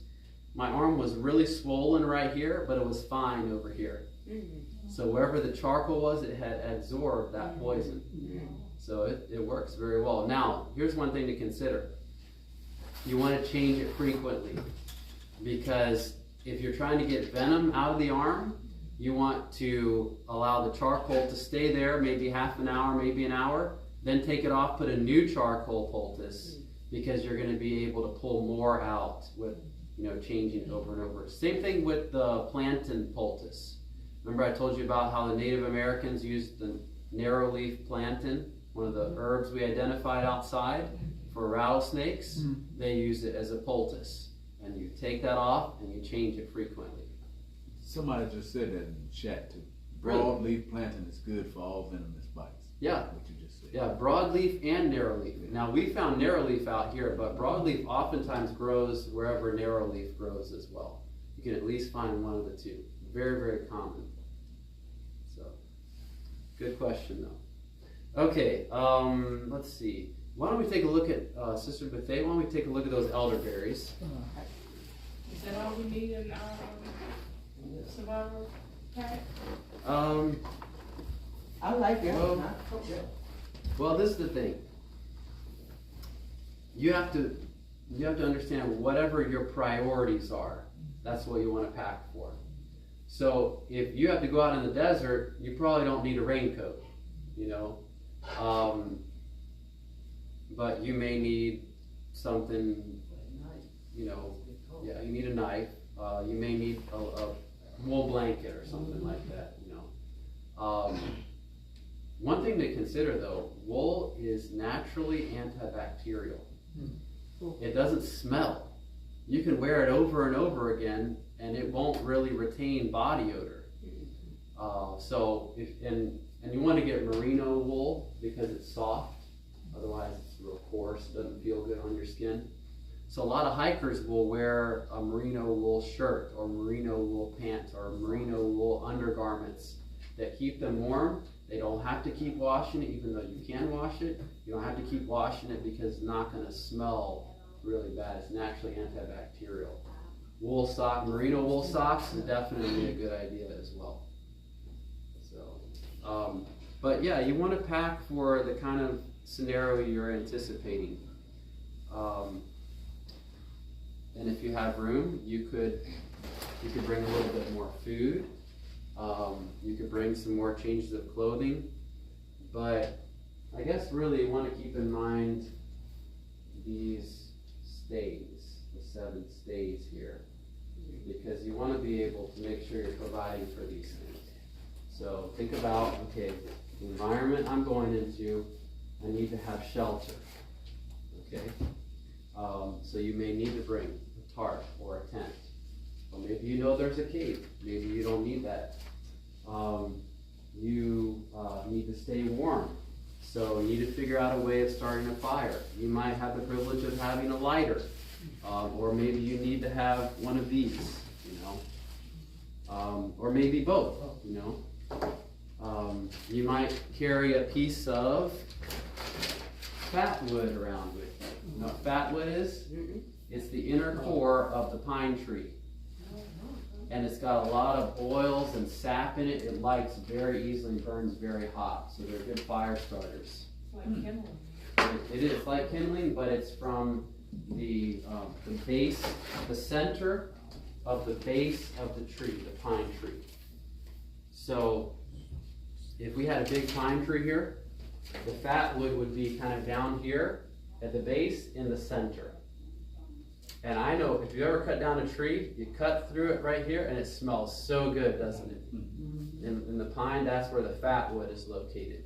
And that has a lot of resin in it, a lot of, you can even take it, pass it around, it smells so good. Let's see where. So you can get some of that, even if you build your own fire. Oh yeah, you can smell one of those little holes. It smells so good. Buttonwood. Mm-hmm. That's that they sell at the store. That actually was from Walmart right there. Yeah. Cause when I had my fireplace at one of my apartments, they That's used to buy like a killing. little kennel. Mm-hmm. Mm-hmm. Mm-hmm. And you can harvest that. You can carry it with you. Keep in mind, it's easy to start a fire when the weather is good, but when it's raining and when you're cold is the hardest time.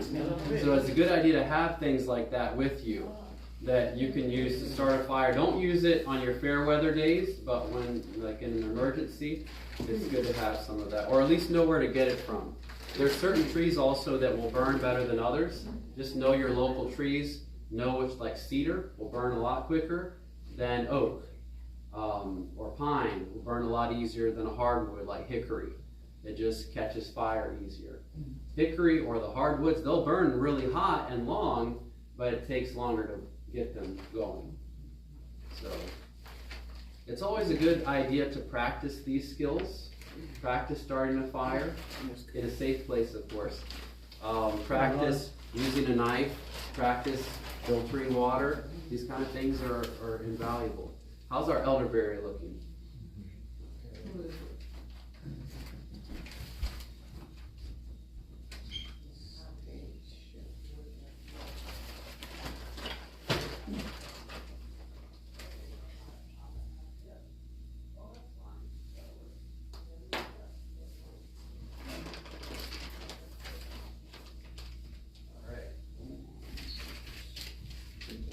Ron, just real quick while you're Yes.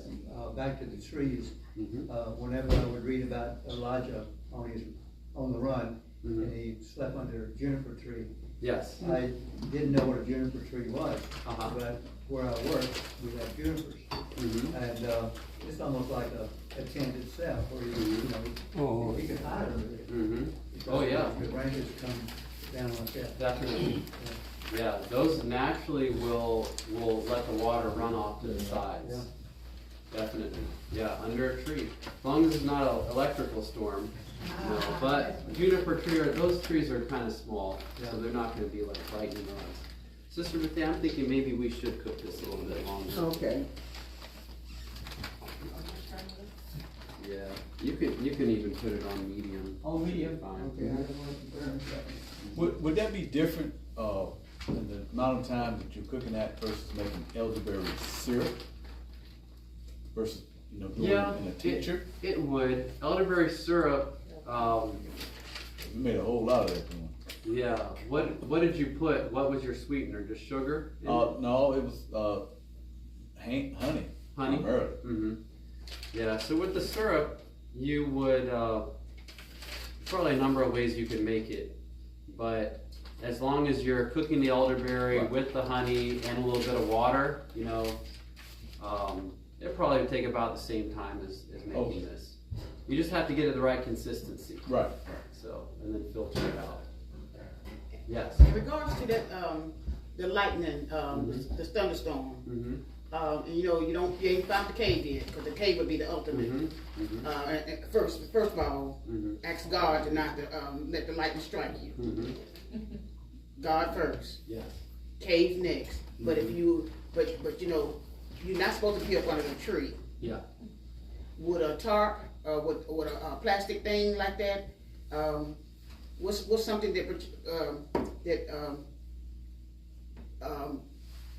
what's the next best thing? That's a good question. Safe. And what about high winds too? Because with thunderstorms also come high winds. Yes. And so that tarp is going to be blowing quite a bit. So here's another, that's a very good question. Some of these things, you'll figure out, you're out in the wilderness and you realize, hey, my tarp tent is getting blown all around. Maybe I should look for a more sheltered area. And so what that would be is if you're on the mountain or over here. Okay, let's say this is your terrain. When the thunderstorm comes in, the winds are going to come, let's say it's coming from this direction. The winds are gonna come, they're gonna blow up here, they'll go here, and here's your sheltered area from the wind right there. Everyone see that? Okay. Or maybe, and it's also dependent upon the wind too. So it's a good idea before you pitch your tent to know the prevailing wind. Know the way the wind is blowing.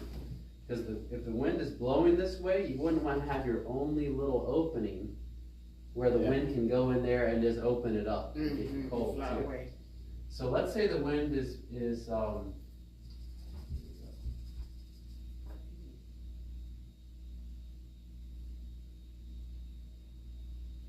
let's say the wind is blowing this way. Where would be the best place? Right there on the left. Probably right here, right? Right here. Now, there is, I don't know the exact details of this. I remember studying this a long time ago. If lightning strikes, there's something about being at the direct base of the mountain that's not safe, if I remember correctly. So it probably want to be away a little bit. You have to look into that. I seem to remember that. But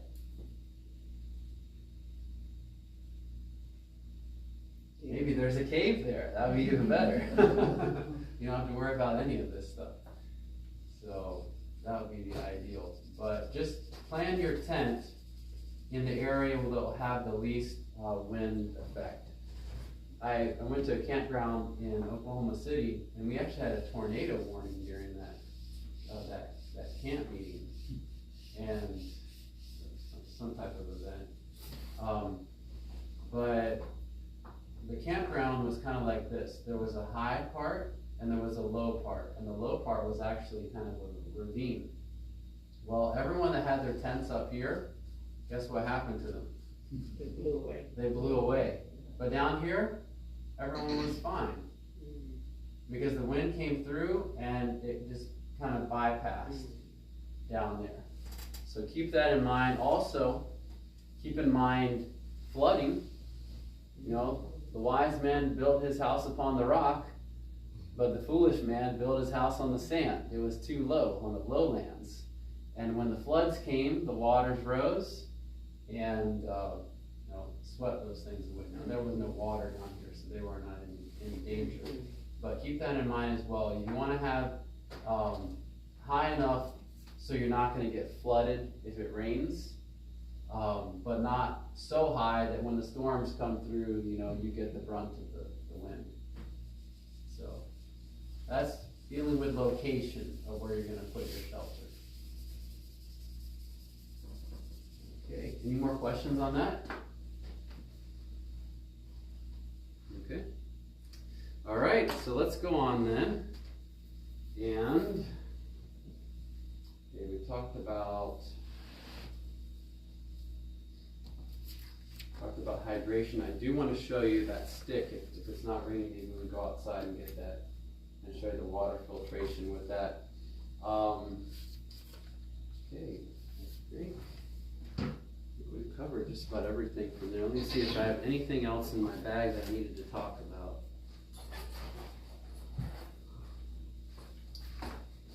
Okay. Now, notice I do have some charcoal in my bag, because that would be a good thing to have, just in case you do get bit by a snake or eat something that's not good. You find out, oh, I'm having stomach cramps from that wild herb that I got that Ron said was okay. It must not be okay. I have charcoal with you. That could come in handy for that purpose. Let's see, anything else? Ron had a question about rock Yes. cleft. About what? Rock cleft. Rock Ever heard of cleft. that? What is that? No, somebody was Cleft in mentioning the it. rock. Uh-huh. The cleft in the rock, is that the concern? It said rock cleft in the question. Yeah. Question. Yeah. The cleft of the rock. Well, What he's wrong with. It's in a song. it is in a song, and I like that song. The cleft of a rock is kind of like, and maybe this is where that Well, whole... the action, is that a good place for shelter? That's a good question. And that's what I was wondering about, because I seem to remember, so a cleft, so here's the mountain, right? That's a cleft right here. This is the cleft. it's sheltered, isn't it? And I seem to remember that the clefts, there is a danger of lightning strike. I can't remember if that, you'll have to look into that. But if it's a nice day, oh yeah, cleft is definitely a nice place to be. It keeps you from getting sunburn and provides some shelter. But I think that there is something that's connected with mountain clefts and danger from lightning strikes. Well, you know, when Moses was on the mountain, there was a lot of lightning, and God hit him and left. Exactly. Yeah. So God can God take care is of the key there. Exactly. God can take care of you. Amen. I remember even Martin Luther almost got struck by lightning. He was just out in the middle, in the open, and a lightning bolt came down, and he decided he was going to be a monk after that. And Protestant Reformation would have been probably somewhat slowed if he had not had that close encounter with the lightning. So remember, all things work together for good for those who are called according to His purpose. So, any other questions about shelter? Yes. What about the green wood? You said, you know, when I lived in Alaska, we cut some wood and it was green. We're supposed to not done. I didn't know it at the time. So how will we do it if it's the green wood? Okay. The good news is green wood only applies if you either want to cut down on the amount of smoke that's produced in your campfire, or you actually are burning it inside in your home. Because it creates a lot of tar, creosote.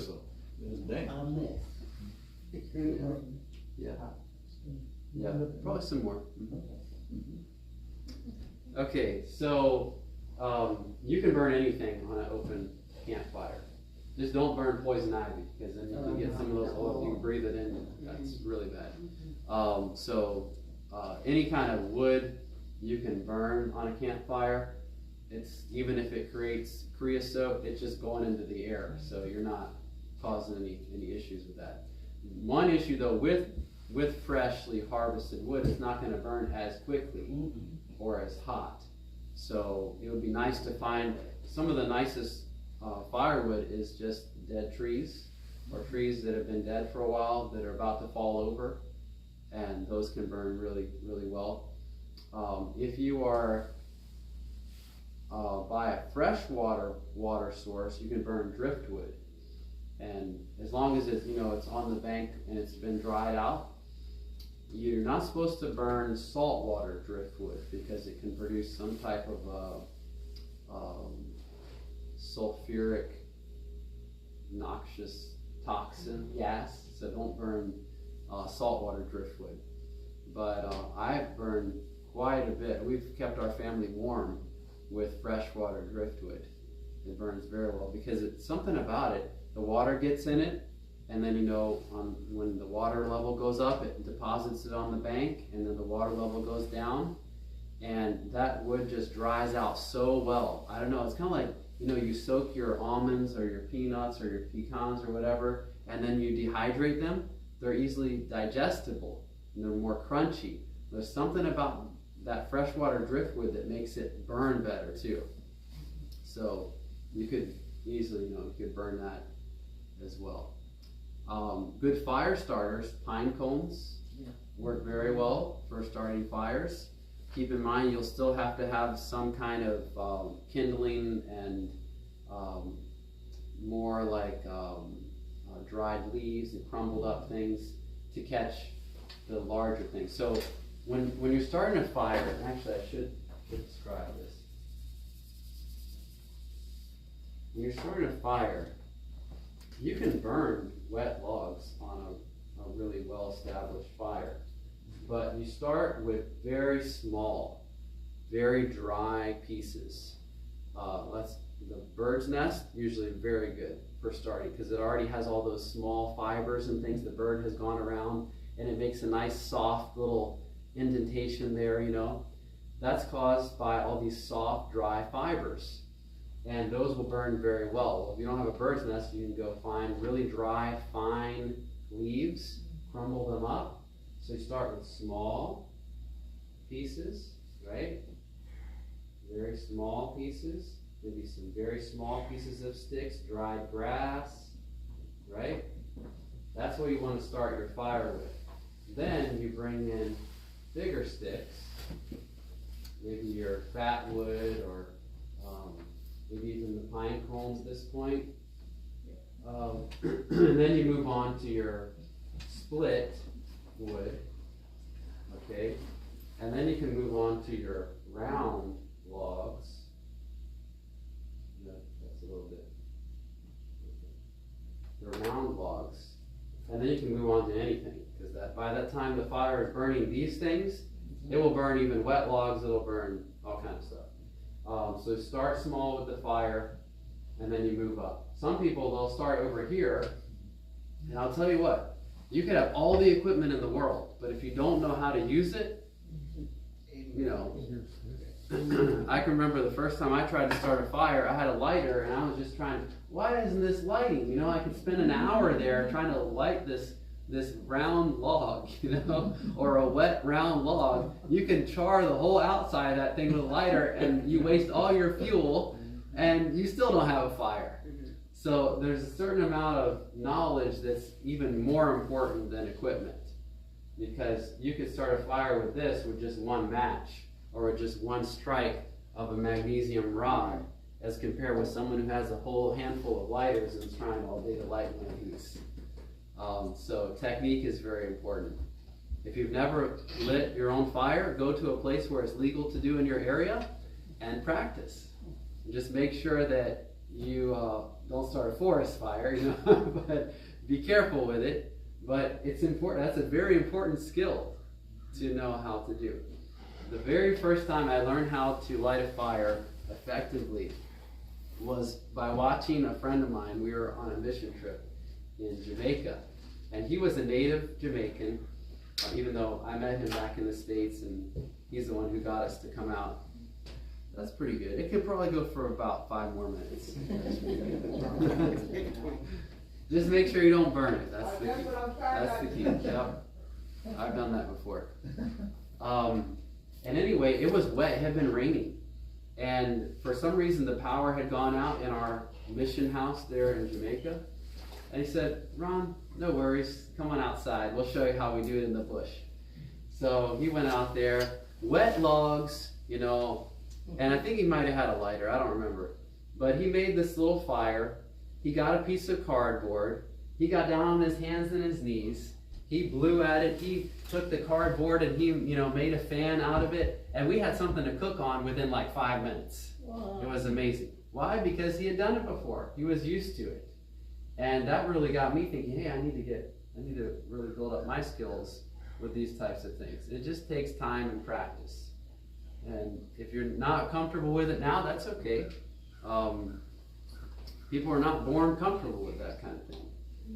Just something, a skill that you have to kind of learn over time. When I went to Haiti a couple times, most people don't have lighters, and you know they use they had wood sticks though, and they made fires all the time. They don't have cooking stoves, most people, so they was always cooking outside. Yeah. And I didn't even think about that they always use wood, so they had activated charcoal. Oh yeah. But I never heard. I didn't speak the language, so I didn't know. Yeah. But I don't know if I missed it or not. But have y'all talked about how to make that activated charcoal into? I've never seen activated charcoal. Had it from scratch. Yeah. He said you use wood, didn't he? Did you say you use wood? We'll talk about it. Unfortunately, we can't demonstrate it. We were actually going to show you how to make it, but since it's raining outside, we can't do it. But it's easy to make. In fact, you probably have, if you've ever lit a fire before and had a campfire, you probably have made charcoal. Maybe you didn't realize it, but you made charcoal. So let's go ahead and talk about that now. Let's talk about the charcoal. Yeah. Okay, so what ingredients do you need to make charcoal? Wood. Wood. What kind of wood? Hardwood. Hardwood. Hardwood. Give me some examples of hardwood. let's say in the forest out here. With red oak? Coconut thing. Coconut, yes. If you're on a deserted island, coconuts will work. That's the shell, the heart, the brown shell. You dehusk it. Red and white oak. Oak is good. Yep, oak will work. What else? Some of the fruit trees, apple trees. So what's an example of something that's not a hardwood? Pine. Pine. Okay, your evergreens, basically. So your oak, your hickory, pecan, all those things are great for making the charcoal with. So you start out with the hardwood. Now you'll have to light a fire, and remember, you need to go start with the things that will burn. But eventually start your fire, and then you put on the hardwood, right? So let's say we're putting on some oak right here. And this oak, just a slab of oak there, and here's the fire.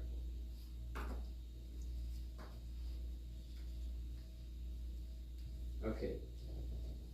What will happen to this oak if I just leave it on the fire? Completely burn up, right? So, do we want that? Is that going to produce activated charcoal? No, it'll produce ash.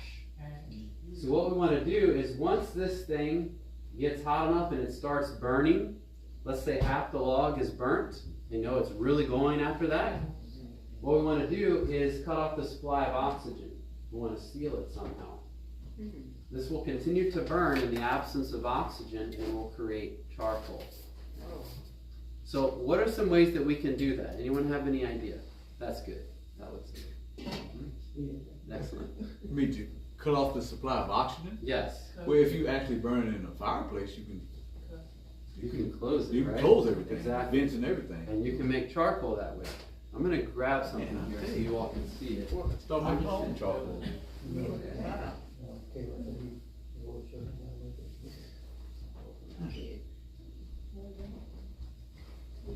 Put it in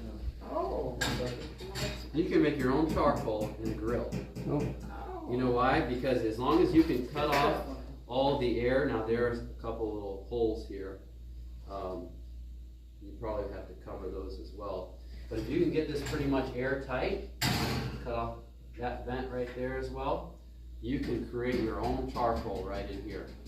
So you get the fire going, get that hardwood burning, then cut off the air supply, and that will turn into charcoal. Now, if you didn't have one of these, here's one thing that people have done in the jungle. They will actually take the fire, they'll dig a hole, and they'll put the fire down in the hole, and they'll get the coconut shells.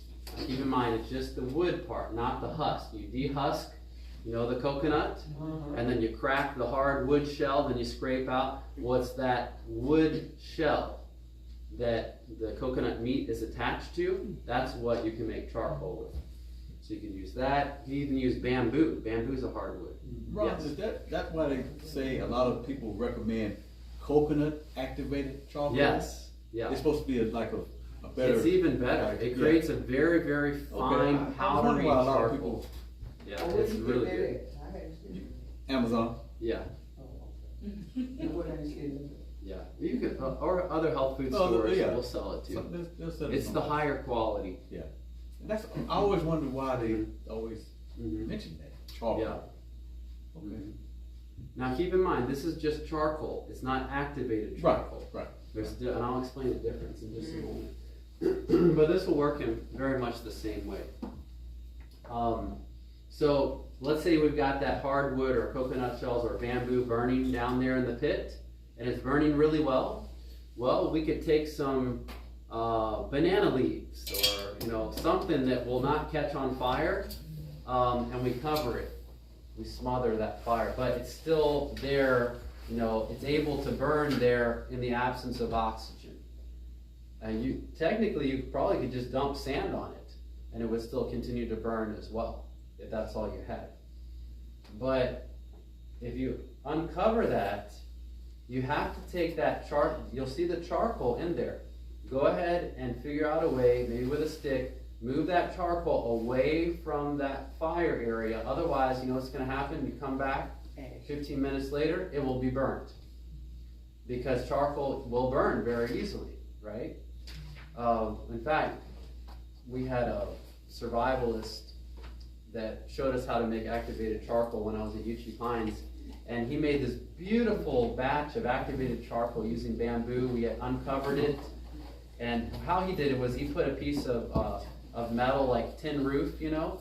He put that down, and then he put leaves and things over that. And so he unearthed it after about an hour, and there was this beautiful charcoal. Then he went on to tell us about something else. We came back, everything was ash because it had burned it. So keep in mind, once you unearth it or you expose it to air again, you want to move the charcoal out of the way. Now, here's my idea. This is the difference between activated charcoal and regular charcoal. Activated charcoal has tiny microscopic holes in it, kind of like Swiss cheese. And that allows more things to be adhered to it. It's the same compound, it's still carbon, it's still charcoal. The activated charcoal, it uses steam, or they use steam in the activation process to create all of these holes in the charcoal. So how could you do that? Well, let's say you just unearth that fire and you see the charcoal right there. If you get a bucket of water and you pour it over that charcoal that's still burning hot, guess what's going to happen? Steam is going to be injected into it. So it may not be pharmaceutical grade activated charcoal, but it's at least more activated than non-activated charcoal because you've got steam going in it. So that's what activates. Exactly. Yeah. But you can still do the same thing. It just will take more charcoal. You pulverize that charcoal that you find on the fire, pulverize it into a powder, and Ellen White talks about the use of pulverized charcoal. She doesn't talk about activated charcoal, she talks about pulverized charcoal. We've taken it a step forward and we've activated it by injecting steam into it and creating more holes. But even this is very medicinal. It might take a little bit more to get the same effect, especially taking it internally. Okay, any questions on that? How to make charcoal? Pretty simple, right? How many of you think you could do that? I have a comment. Yes. A friend of mine told me that the way he did it, where he took 2 buckets, and he put the one bucket inside the other one, and he put his wood inside the inside bucket. And I can't remember him mentioning steam, but he may have. Maybe putting water in the other one and putting all that on a fire, putting a lid on it, and leaving it for a couple of hours and letting it cook, so to speak. And he said when he got done, he had activated charcoal. I don't know. So he took the wood and just let it heat up, right? Yeah, he put one bucket. He put his wood in a bucket. Put that bucket inside a little bit larger bucket. Put all of that on top of a fire. Put a lid on the big bucket to keep the.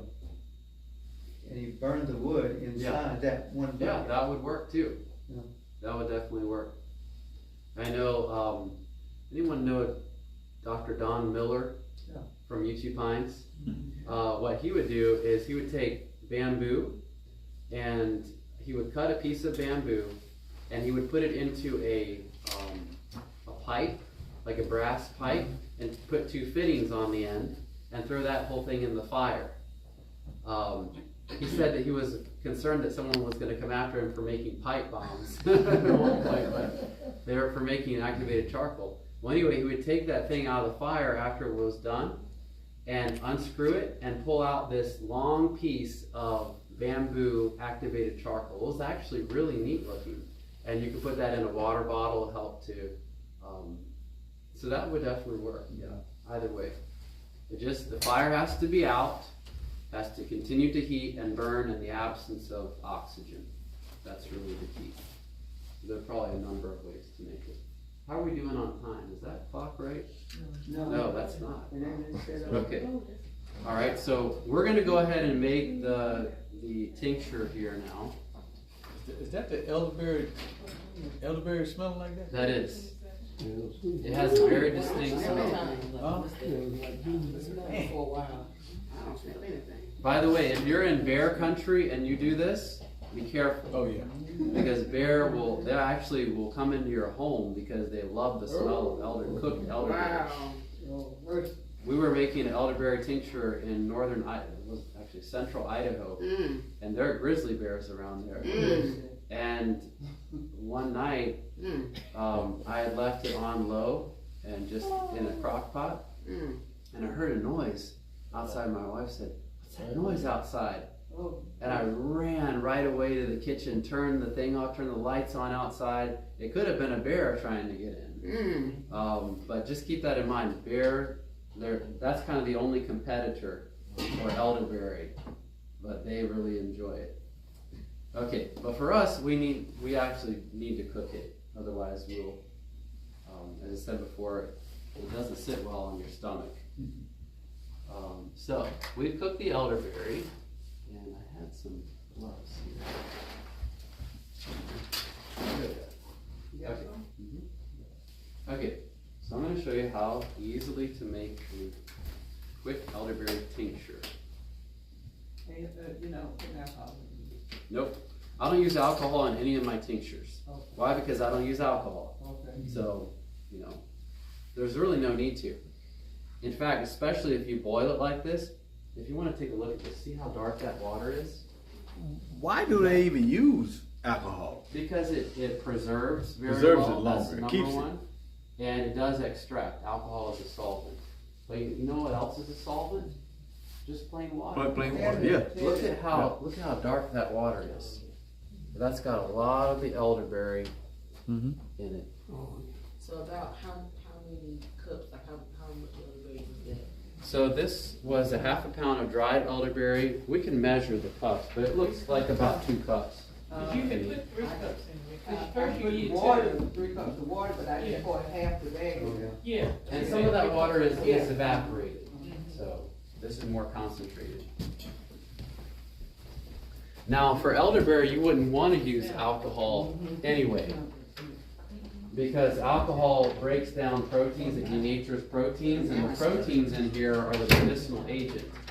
So if you ever see someone trying to give you alcohol elderberry extract, it probably wouldn't even work. I don't like alcohol. See how dark Sure that smell water is? good, I know that. It smells good. So it's already Initially, extracted when I quite a smelled bit. it, it almost kind of had to smell how bread smelled when you first start smelling it. Oh yeah. That smell like what? When I think you it start smells smelling good. bread, when you start smelling bread, kind of cooking. But now it's like, What you say, it smell like yeast? Okay. yeah. Let me see it wrong. Yeah, Flowers Bakery. Drive by that.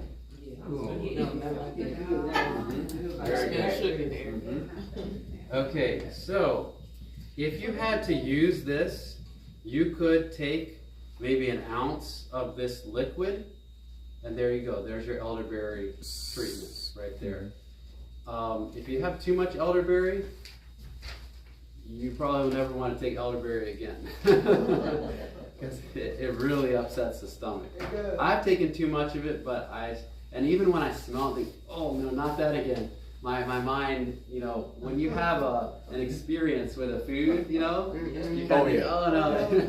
but my logic tells me this is still very good. So we're going to continue on with this. So I'm not going to measure this out. But I'm estimating that we still have about 1.5 cups of liquid in there. What would you say? Yeah. About 1.5 cups of liquid. So if we want to keep our ratio, what do we need to add? How much glycerin do we need to add to this? 1.5 cups of water. It's a 1 to 3 ratio. But we didn't say how much elderberry we need. Well, the elderberry we're going to strain out. This was 2 cups, or this was about half a pound of dried elderberry.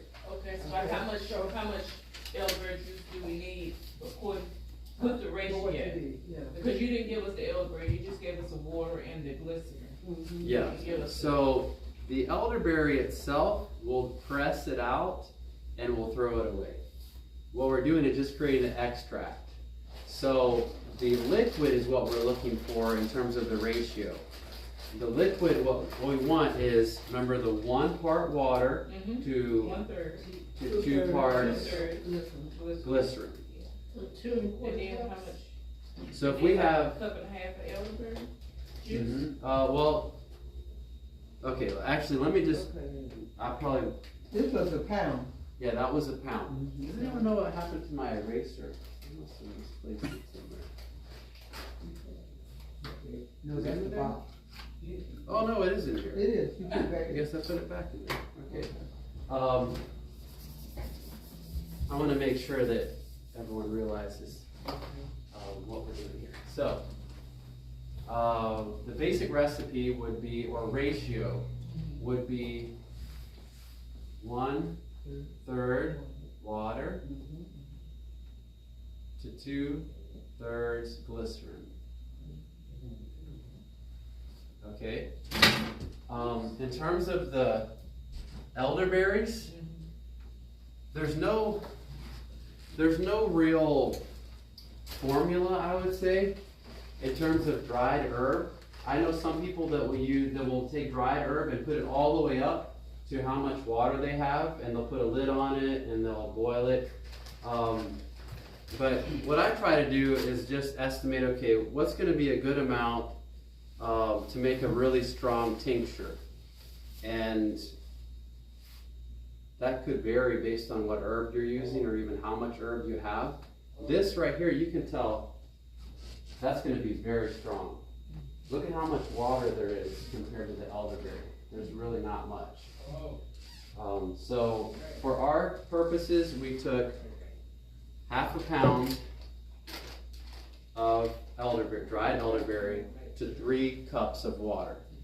We boiled it down, and now we have 1.5 cups of water.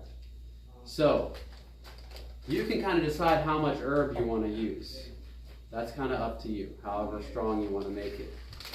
But when we go over to the mixture side of things, this is strictly dealing with how much glycerin we're going to add back in here. This is dealing with the output, the final formula.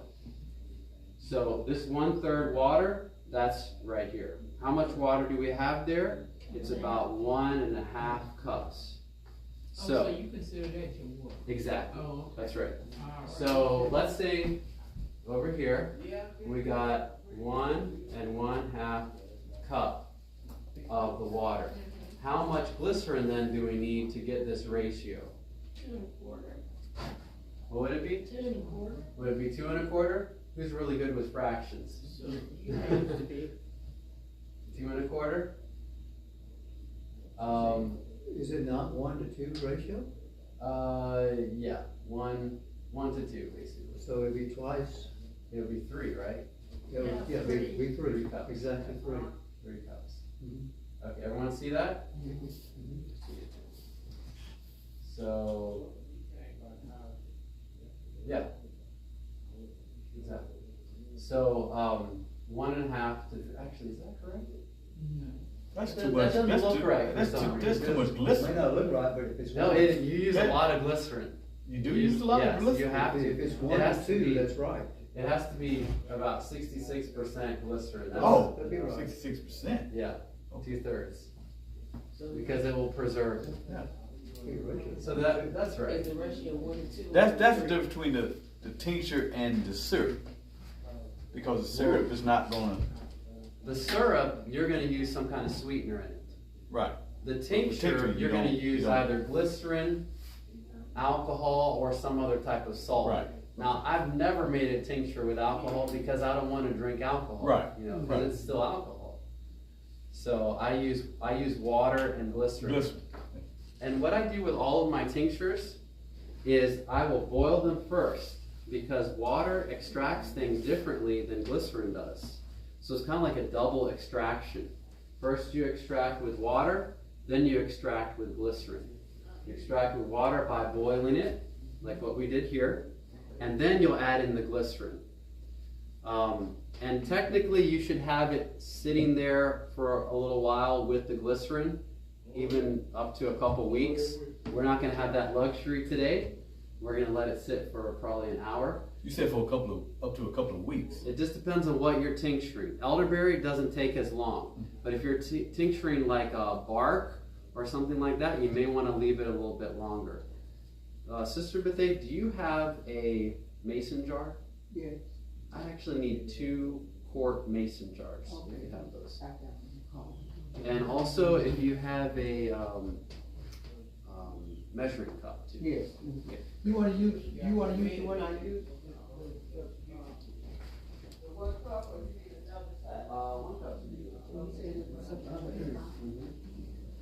Ice cream tincture.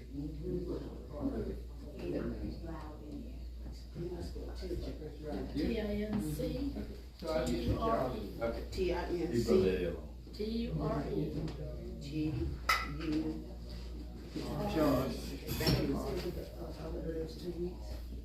Do you know how to make elderberry? I haven't made it before. We made it 2 I've never weeks. tasted it before. Oh, I tasted it. Well, the thing about tinctures is the longer it's in solution with, or it's mixed together with the herbs, the more you're going to extract. So you could leave it there for quite a while if you wanted to. One of the things that you want to do though, especially with glycerin tinctures, once you have it in the jar, which we'll shortly have in the jar, every day you want to shake it up because that will help mix it more and help to extract more compounds from the herb. Yes, question? So you said 2 weeks, most herbs, but not as much for the elderberry. So what would it be for the elderberry? Well, today it's going to be just an hour. Right, I mean, if you were. But ideally, this is a berry, so the membrane around the berry is very thin.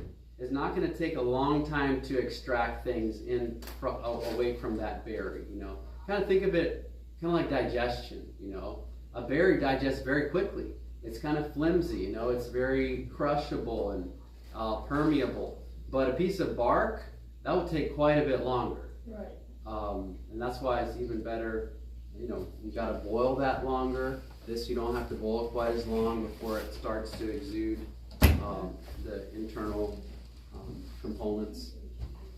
So it really just depends on what you're tincturing. You're tincturing something that's very dense, like a bark, like let's say white willow bark or cat's claw bark or some herb like that, then you have to boil it longer, you have to tincture it longer. If you're tincturing something like a berry, you know, we're going to get good medicinal benefit from this just after boiling it and letting it sit in a warm place with the glycerin just for an hour. So it just really depends on the type of herb you're using. But if you're using elderberry, what amount of time? Because I recommend 2 weeks. even with the elderberry? Yeah, that's what I recommend. Okay. So you let the elderberry, the glycerin, the water in the jar sit for 2 weeks and you shake it up every day. Exactly. Okay. You don't want to take one of those medicine sticks and we'll do that. We're going to do that. Yes. But you're going to let it sit for 2 weeks. We're going to do that first, what you just mentioned, because we want to really break open these berries and Let me wipe them off. Okay. They new, but I still like to wipe them. Sister Bethay, do you have a potato masher? Yes. Okay, we'll use that too. All right. So we've got, remember our ratio here, we've got 1.5 cup of water. We're going to put 3 cups of glycerin in there. So I'm going to go ahead and do that now. Put 3 cups. Is that the same type of glycerin that you use when you're making soap? I believe so. This is food grade, so it's going to be a higher quality and more pure. But you can use this for soap too. Where do you normally get it from? Amazon. That's right. Well, you know, I hate to say Amazon for everything, but you can find everything on there. Any soap making supplier will sell glycerin also. You'd be surprised where you can find glycerin. I think even some It's farms. not very Is that true? Okay. Thank you. I'm just seeing if you're paying attention. So he's about to do a fourth cup? Yep. Yeah. So even some farm supply stores will sell glycerin. But you want to make sure it's food grade if you're going to be using it internally. Okay. So now we have our correct mixture for the tincture. And Ron, that proves that women cannot multitask. Your brain cannot do two things at the same time. yes, exactly. Men cannot. I know, but it's only, See, I was doing it's Greek only to women Greek that things. say, that claim they can multitask. We can. No, it's not good to multitask. Y'all should know that. Yeah, but we have no other choice. No, you have a choice. We got to One take care of thing at the a baby, we got time. to, One thing at a time. Okay, now I'm just gonna make one Brother Ken, I'm comment glad you here. brought that up. I've made elderberry tincture for years and years, and so I know the consistency it should be. I think that I misjudged here. This is probably 2 cups. Yeah. So it's not one. So it looks more like 2. So what are we gonna need there then? 4. We're gonna need 4. So we are gonna need that extra. So you're good. Because it's too thin. Make sure I don't put 5 in there. You know, you get All me you need talking is- and I might All you forget. need is one more. Just one more. It looks like that is about it. About it. Yeah. Okay. whoa. A little extra. Okay. Alright, so there it is. And now we got our potato masher. And we're just going to take this. You can also do this in a blender. Blender is really the best way to do it.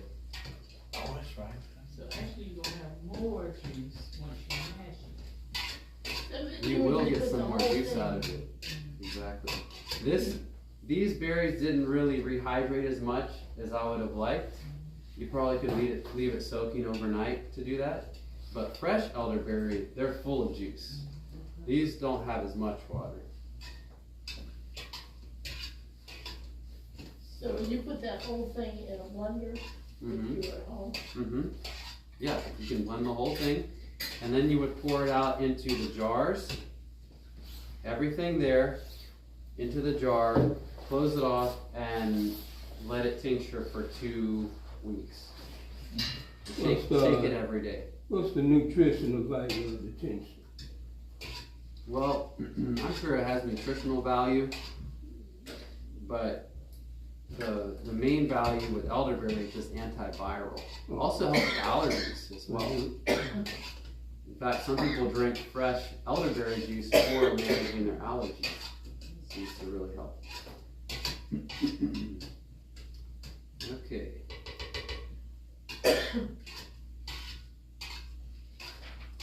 Alright, now for the sake of time, we're not going to be able to make this a really long tincture. I'm actually just gonna leave it in here. Okay, Sister Bethay, could you put that back on low heat for us? Okay. And you can, if you have a lid, you can place that lid back on. Okay. And we won't need this anymore. I'll bring this back to the sink. Okay. Okay, thank you. All right, I will. Put it on low. Yes, I'll be right back.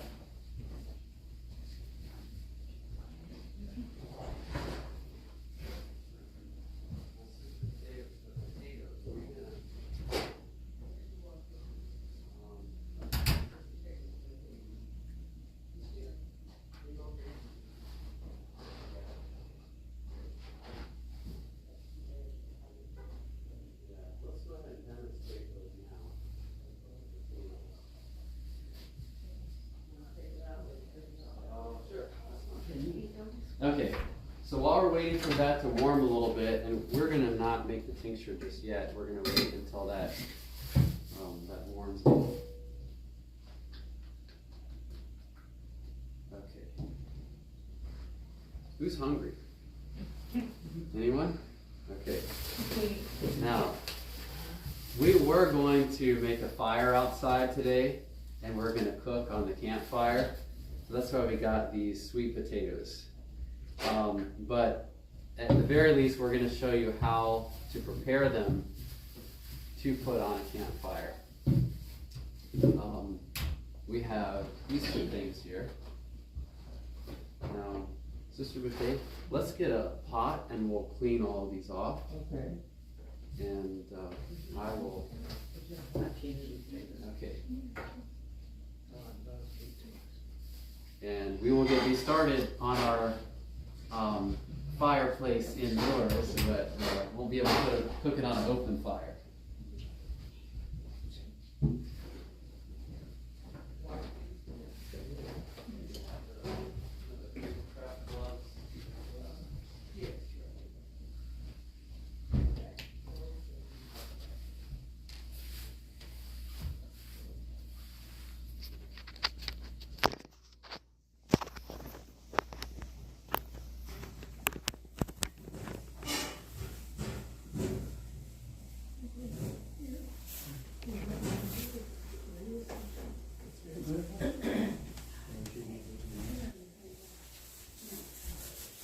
Okay, so what are some ways that we could cook these potatoes outside? Anyone have any ideas? Go ahead. Poke some, after you wash it, poke some holes in, and then wrap it in aluminum foil. Okay. But we're not supposed to have aluminum foil. Yeah. I believe I said. Okay, so you can use parchment paper, Yes. and then wrap it in aluminum foil. Exactly, that's what we're gonna do. That's right. Okay. I remember a bedtime story from years ago where they raked leaves. Yes. And beforehand, the gentleman had put sweet potatoes under, or even baked white potatoes, I'm sure. But anyway, put them in a hole in the ground. They raked leaves over them without the children knowing what was going on. And then when they burned the leaves, and they pulled the ashes back and pulled out the sweet potatoes. They had a Yeah. Yeah.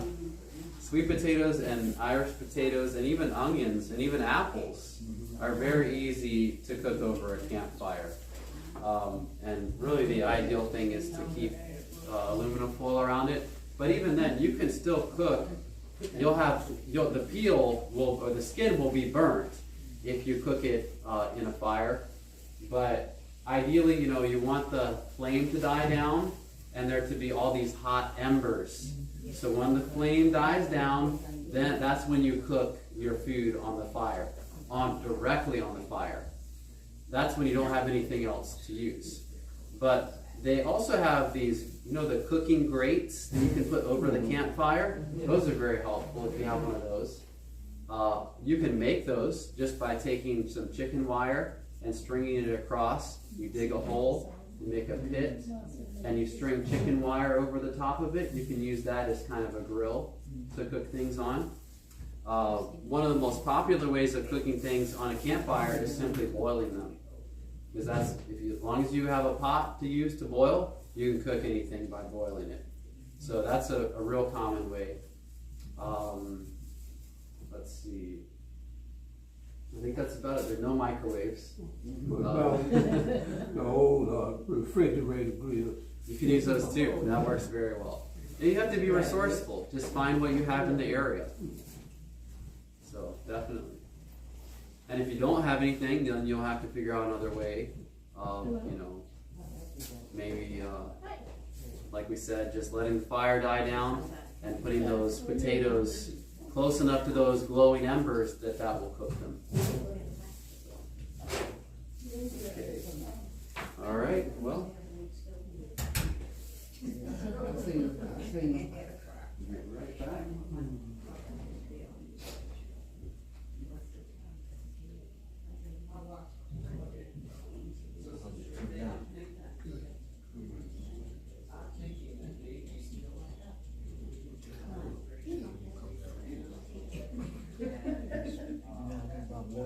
back. You be correct.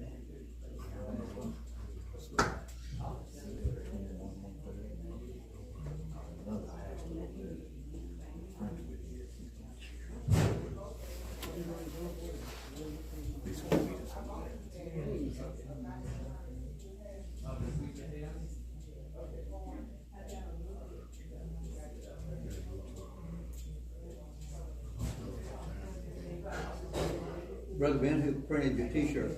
You do that? T-shirt ministry, we got a gentleman that does, Oh, okay. does it for us. You used to have that motto when the kids were growing up. No Bible, no bread. Okay, No worship. so we've got our sweet potato here, and has already been described. We're just going to poke a couple holes. Why is that? So the steam can go out. And we are going to get some parchment paper. Now this is a luxury, isn't it? We're not going to have this in the wilderness. And I don't recommend putting this in your survival backpack either. better just to figure out another way of cooking. Mike said these little sweet potatoes, we got them raw. Yeah. We used to eat them raw and it didn't go in. I remember that. Oh, yeah. They were delicious. I don't remember that. Hope you got some tea.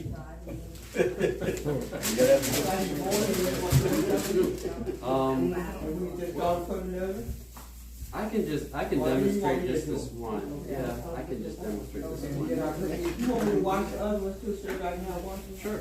Yeah, that'd be good. Okay.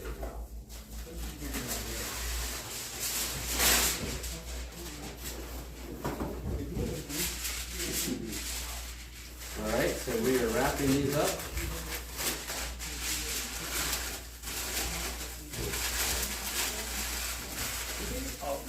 Brother Ron, could you explain for those that may be listening, why not have the aluminum foil?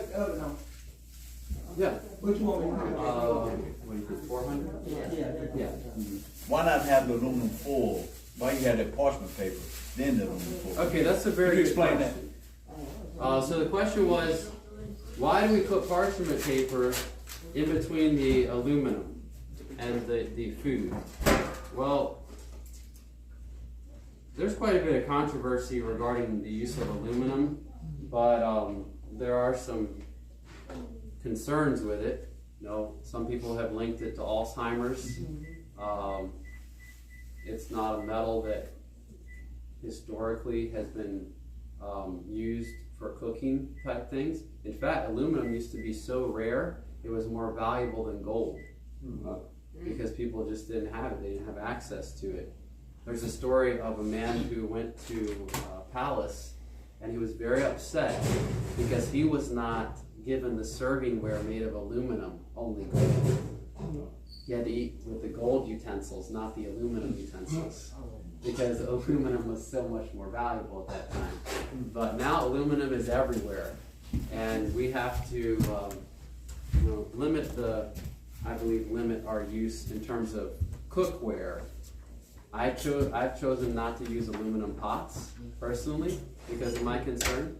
Now, can I prove it 100% definitively that it's toxic and bad for you? No, but there are alternatives that are better, so I go with those.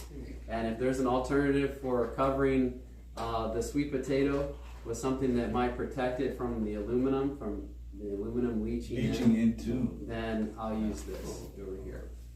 But keep in mind, if you didn't have either of these, you could still cook the sweet potato on the fire. Just have to make sure the sweet potato is not consumed by the fire. So you have to let the fire die down, and then you cook using the hot embers. Okay? All right, any questions on that? What's the cooking time? Cooking time, until it's done.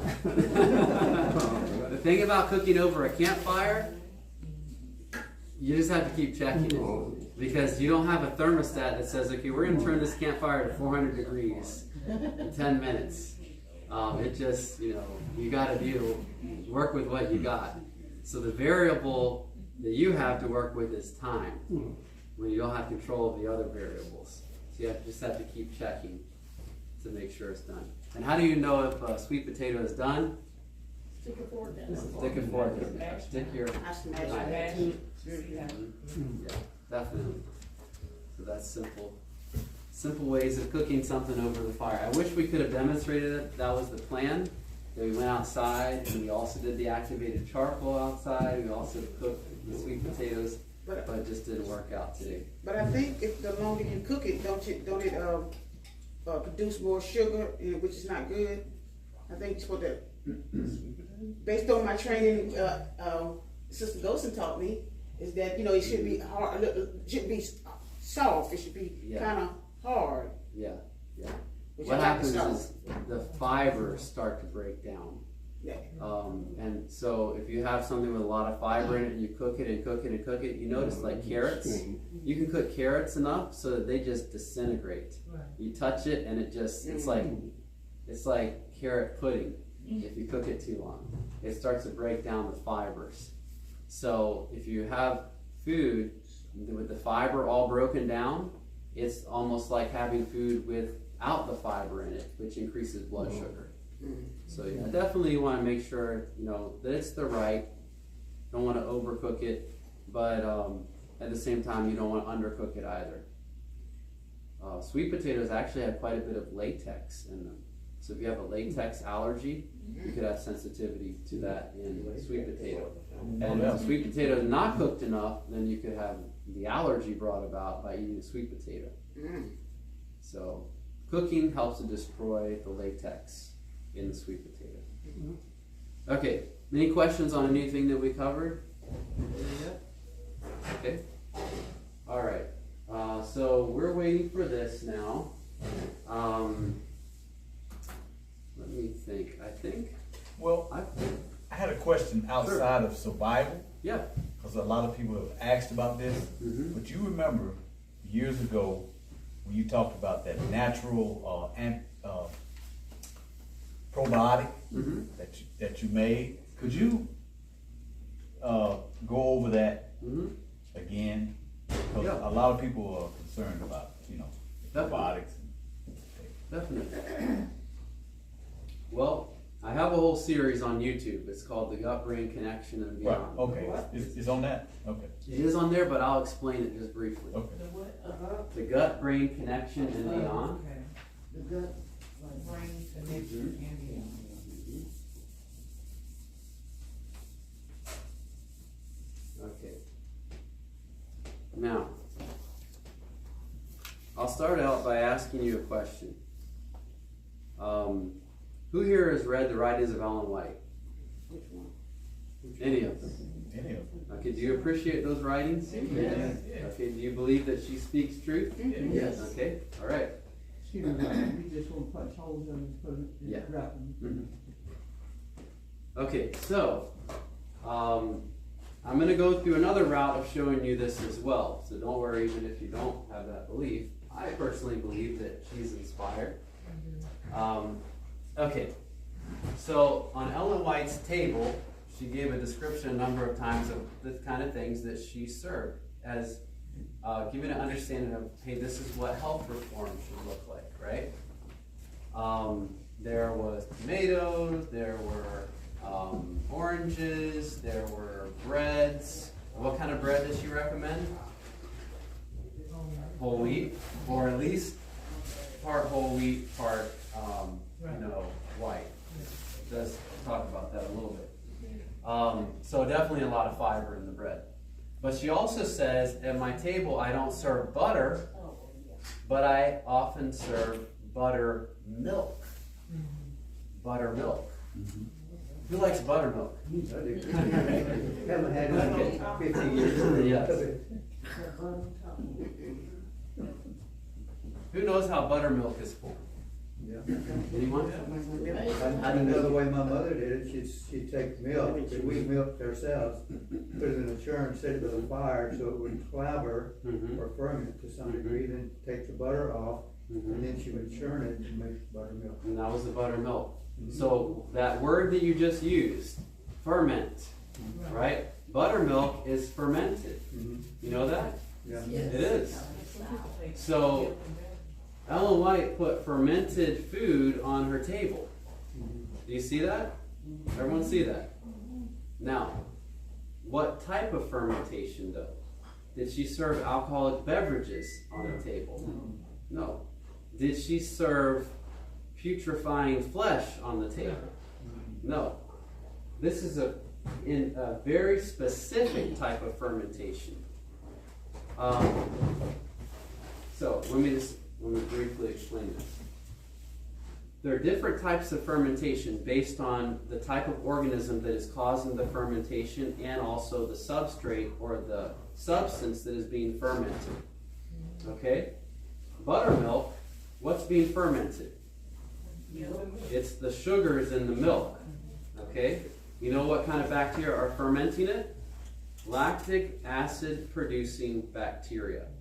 We call this type of fermentation lactic acid fermentation. There are varying degrees of lactic acid fermentation, though. There are fermentations or organisms like, let's say, acidophilus. Anyone ever heard of Lactobacillus acidophilus? Acidophilus only produces lactic acid. And lactic acid is actually potentially help promoting when you have it in food. You can have too much of it, yes. But studies have found it protects the brain. It increases testosterone levels for men, increases progesterone levels for women, helps to balance the hormones. It's, as I said, neuroprotective, really brain food. So it could be very helpful. But the kind of organism that produces the buttermilk only produces lactic acid. It's a pure lactic acid fermenter. It's another word for this is homofermenter. Homofermenter. It produces lactic acid. Okay? So lactic acid fermentation. That's right here. So all right. So what type of fermentation did LOI have on our table? Lactic acid fermentation. Okay? Now, there are other types of fermentation that produce lactic acid and other things as well. These are bacteria like one of the main producers in sauerkraut. Okay? Although sauerkraut, after about 48 hours, does switch over to mainly lactic acid producing bacteria. And there's a way you can make safer sauerkraut too. I actually have, I think I have that on my video online. But if you want to know, I can show you that as well. But here's another one. Do you remember the San Francisco sourdough bread? Anyone ever tried that? Yeah. It uses Lactobacillus San Francisco. That's the bacteria they use to culture. Does it have any leavening to it, or is it flatbread? Is San Francisco sourdough flatbread, or is it somewhat leavened? It's leavened. It is. If you were to use a lactic acid producing bacteria, strict lactic acid producing bacteria, to leaven bread, you know what you would have out of the oven? Flatbread. Because they don't produce alcohol and carbon dioxide. Okay? There's a type of fermentation that produces alcohol and carbon dioxide. Remember in the Bible it says when you stare on the wine in the glass, when it moves, remember that? That's talking about alcoholic fermentation. Alcoholic fermentation, and I mentioned that there are some that produce both, right? Lactic acid and alcohol. Well, let's go over here to straight alcoholic. Okay? An example of this would be wine. Okay? Or beer, right? Now there are some intermediaries. There are some things like the San Francisco sourdough bread that has both. Okay? It has, I think it's 2 parts lactic acid to 1 part alcohol. So it does leaven. But what produces primarily alcohol when it ferments or digests sugars? You want to know what the organism is? How do you bake bread? Yeast. Yeast are straight alcoholic fermenters. So you would have yeast here. making the wine, right? And making the beer. Everyone understand that? Okay. Whereas these lactic acid producing bacteria, we'll call them LAB, they're making the buttermilk. Okay? They're not producing alcohol though. Right. Are all of these fermentations though? Yes. Okay, now here's another one. We'll go to this one here. Anyone ever heard of the term putrefying or putrefy? You know what that refers to? Rotten. But what is rotten in particular? Flesh. Rotting protein. Protein, okay. Protein fermentation is putrefaction. Is that a type of fermentation? You can say that, yeah. Okay. So we'll say protein. What's an example of this? I'm not saying that you eat, because usually people don't want to eat this kind of thing. What's an example of proteolytic fermentation? Beef jerky? Hopefully not, unless it's rotting. Like I said, you probably don't want to eat this. You ever driven down the road and you see a deer off the side and it's swollen up and you know, that's putrefying. Okay, that's proteolytic fermentation. So we'll say roadkill. Was this on Ellen White's table? No, absolutely not, right? So out of all these types of fermentation, which one is the one that she approved of, at least by example? Back then.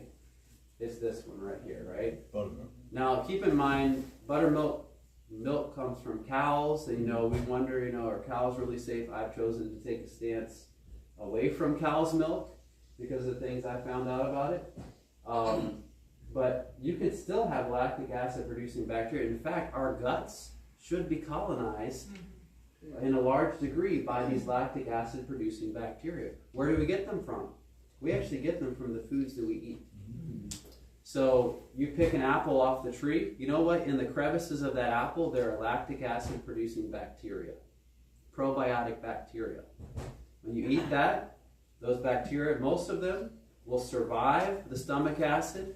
They'll go into the small intestine, then over to the large intestine. They'll start to proliferate or to grow in the large intestine especially, and they will break down the fiber, the extra fiber that's there that they can eat. They'll feed other healthy bacteria. They'll encourage the growth of different strains of healthy bacteria and also promote health in a number of ways. So these bacteria are actually very beneficial. Yes? Back to the buttermilk, the lactic acid. In cooking, when they call for buttermilk, it's lemon and lemon juice and apple cider vinegar. You do that. Don't you? So, would that be healthy? Would that be a healthy substitute for buttermilk? Or just buttermilk? Just put lemon juice in the almond milk or soy milk, whatever. Would that produce the same? It will produce a similar taste. Similar taste, but not the lactic acid. No, it will be without the bacteria. Okay. And one last question, well not the last, but anyway, another question I have is, you mentioned sauerkraut, because I've done sauerkraut and pickles, just the water and the garlic, and, letting it sit. Yeah. So would that be beneficial for me to do that? That's the question I've always wondered about. Well, I will say this, and I think I have this on my lecture on YouTube. During the first 24 to 48 hours of the fermentation with sauerkraut, the primary bacteria that are producing things are mixed between these two. So you're going to have some alcohol in the sauerkraut. But after the pH drops, then it's mainly just the straight lactic acid producing bacteria that are taking over the fermentation, the long-term fermentation. That's why when you open the can of sauerkraut, it doesn't smell like alcohol, because there's only a small amount in it that started at the onset of the fermentation. However, if you start the fermentation process with a low pH, which could be achieved by adding lemon juice to the mixture, then you could bypass that alcohol production. Okay, now that being said, I'm not the kind of person that really craves sauerkraut anyway, you know, and I like cabbage salad. I make this thing called overnight cabbage salad. And there are a number of ways that you can make sure that you're having the healthiest type of fermentation. You want to know what they are? First of all, an increased amount of salt. That gets rid of a lot of harmful bacteria right there. Another is a low pH, like a pH of 4 or so, about the pH of lemon juice. That gets rid of a lot of unhealthy bacteria. Another one is lower temperatures, because the most beneficial forms of bacteria to grow in your gut will also survive a lot of times lower, not freezing temperatures, but lower temperatures. The probiotic that I really recommend, I like to use a lot, is called Lactobacillus plantarum. And Lactobacillus plantarum, just think of plants, plantarum. And it can actually culture, you can make yogurt out of soy milk with this bacteria at room temperature. You don't have to have a yogurt maker.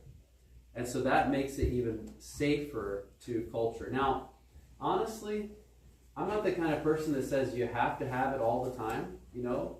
And in fact, I know how to make my own yogurt, but I don't do it all the time. But I do think it could be beneficial, especially going through certain illnesses, certain GI illnesses, maybe going into flu season, because those bacteria also trigger the immune system to start looking and be on the alert for pathogenic viruses as well. The concept known, I believe, is dealing with natural immunity, some specific context of it. So it could be beneficial, but just keep this in mind. When we have this admonition to stay away from fermented foods, it's talking about these things right here. Okay? It's not necessarily talking about simple lactic acid fermentation. Can you have too much of that? Definitely. This is a good thing. It also needs to be used temperately. Okay? Which maybe it's just a small amount, you know. But these things over here, these are definitely unhelpful. Now, what about the bread? Because we raise bread with yeast, right? Right. Is it okay to eat bread? Okay. Why is it okay to eat bread? The yeast, if yeast is used, it has to sit. It has to be over a certain period of time. Okay. At least 24 hours. Okay. 48 hours. All right.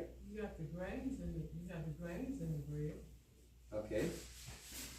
All right. Now I'm going to go ahead and alleviate your anxieties. I eat bread. So, you know, bread is good. LOI is very particular about this. Make sure you cook the bread thoroughly. Amen. Right? Amen. Why is that? Because you kill the yeast. That's right. The yeast cannot survive at 400 degrees Fahrenheit, or 375 degrees Fahrenheit, or even 200 degrees Fahrenheit. They'll be killed. But yes, this is why you wait now. Because the yeast had gone through all this alcoholic fermentation process. Guess what's in the bread? Alcohol. Guess what else in the bread?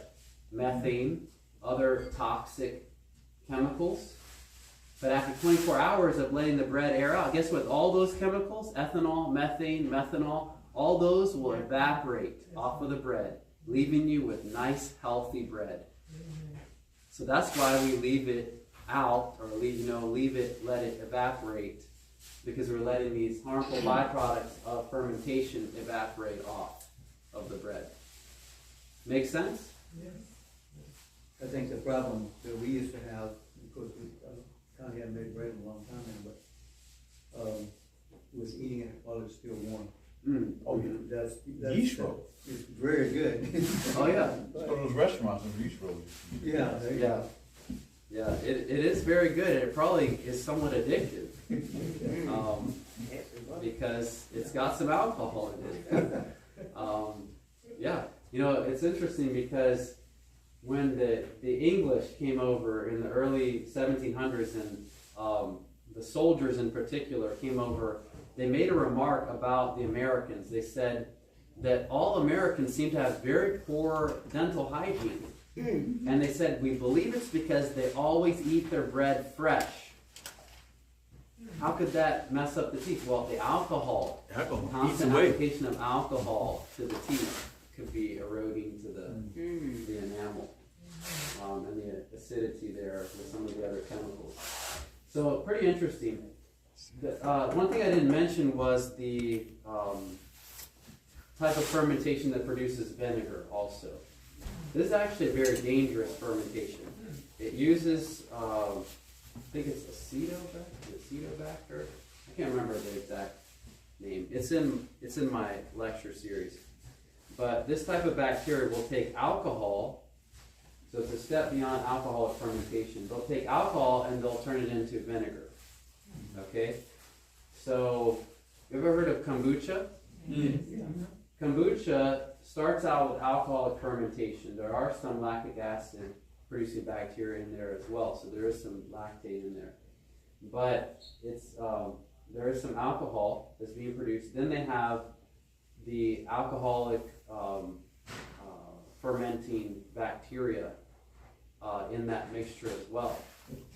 Now, everyone have this down so I can erase it? Yeah, while you're erasing, how do we deal, we're talking about, we started out with buttermilk, we wound up with bread. How do we deal with the wheat because of genetic modifications and the hybrid stuff, and now we're told that there's 4 times the gluten in wheat that there was 50 years ago. Yeah. There's a real simple solution. Get some spelt berries and go out in your backyard in the springtime and just broadcast them and grow your own. You know, 1 acre of spelt, well, I'm actually using the designation for wheat, so it's probably very similar. I can't remember the exact acreage yield, but I think it's something like 75 5-gallon buckets worth of berries. These spelt berries or wheat berries per acre. It's a huge amount. So even if you planted 1/4 of an acre of these things and you threshed it out yourself, you know you didn't put any chemicals on it. You know you didn't spray Roundup on it. You know it's not GMO, and you harvested it yourself, and you've got quite a bit of it. I think everyone should have a little bit of grain they're growing in their backyard, even if you don't have a garden, because you can survive for a long time off of an acre of wheat. And it takes very minimal work too. You don't even have to cut the grass in that section. You know, you just grow the wheat, and then you harvest it, you thresh it out, just use a stick to beat it out over a tarp or something, you know. Blow the chaff off, get a blower, blow off the chaff, and you've got your berries there. So you're saying just cast it out there. Uh-huh. Man, Yeah. interesting. Let's try that. Now there's a little bit more to it than that. You know, Well, I mean, ideally you would yeah. kill off the other grass there that's growing. Right. So you could, well, I don't know if you could do this in your neighborhood. You could burn a patch of grass, or you could just dig up the grass and then till it. I you think know, vinegar will kill it too. Oh yeah, that's true. Instead of Roundup. That's true. What you, That's true. It's interesting. Yeah, I that's what I would encourage. But you can get organic grains too, and I would definitely advise that. Spelt is going to have less gluten because it's an ancient form of wheat. The thing about modern wheat is it's been hybridized so much to increase the protein yield, and so people that have sensitivities to gluten are going to have increased sensitivities to modern wheat as compared with ancient type of wheat. What about einkorn? Einkorn is an ancient grain as well. Okay. And for those of us that can't dig in our backyards, we use grow boxes. Yeah, exactly. Raised beds. Yeah. Be excellent.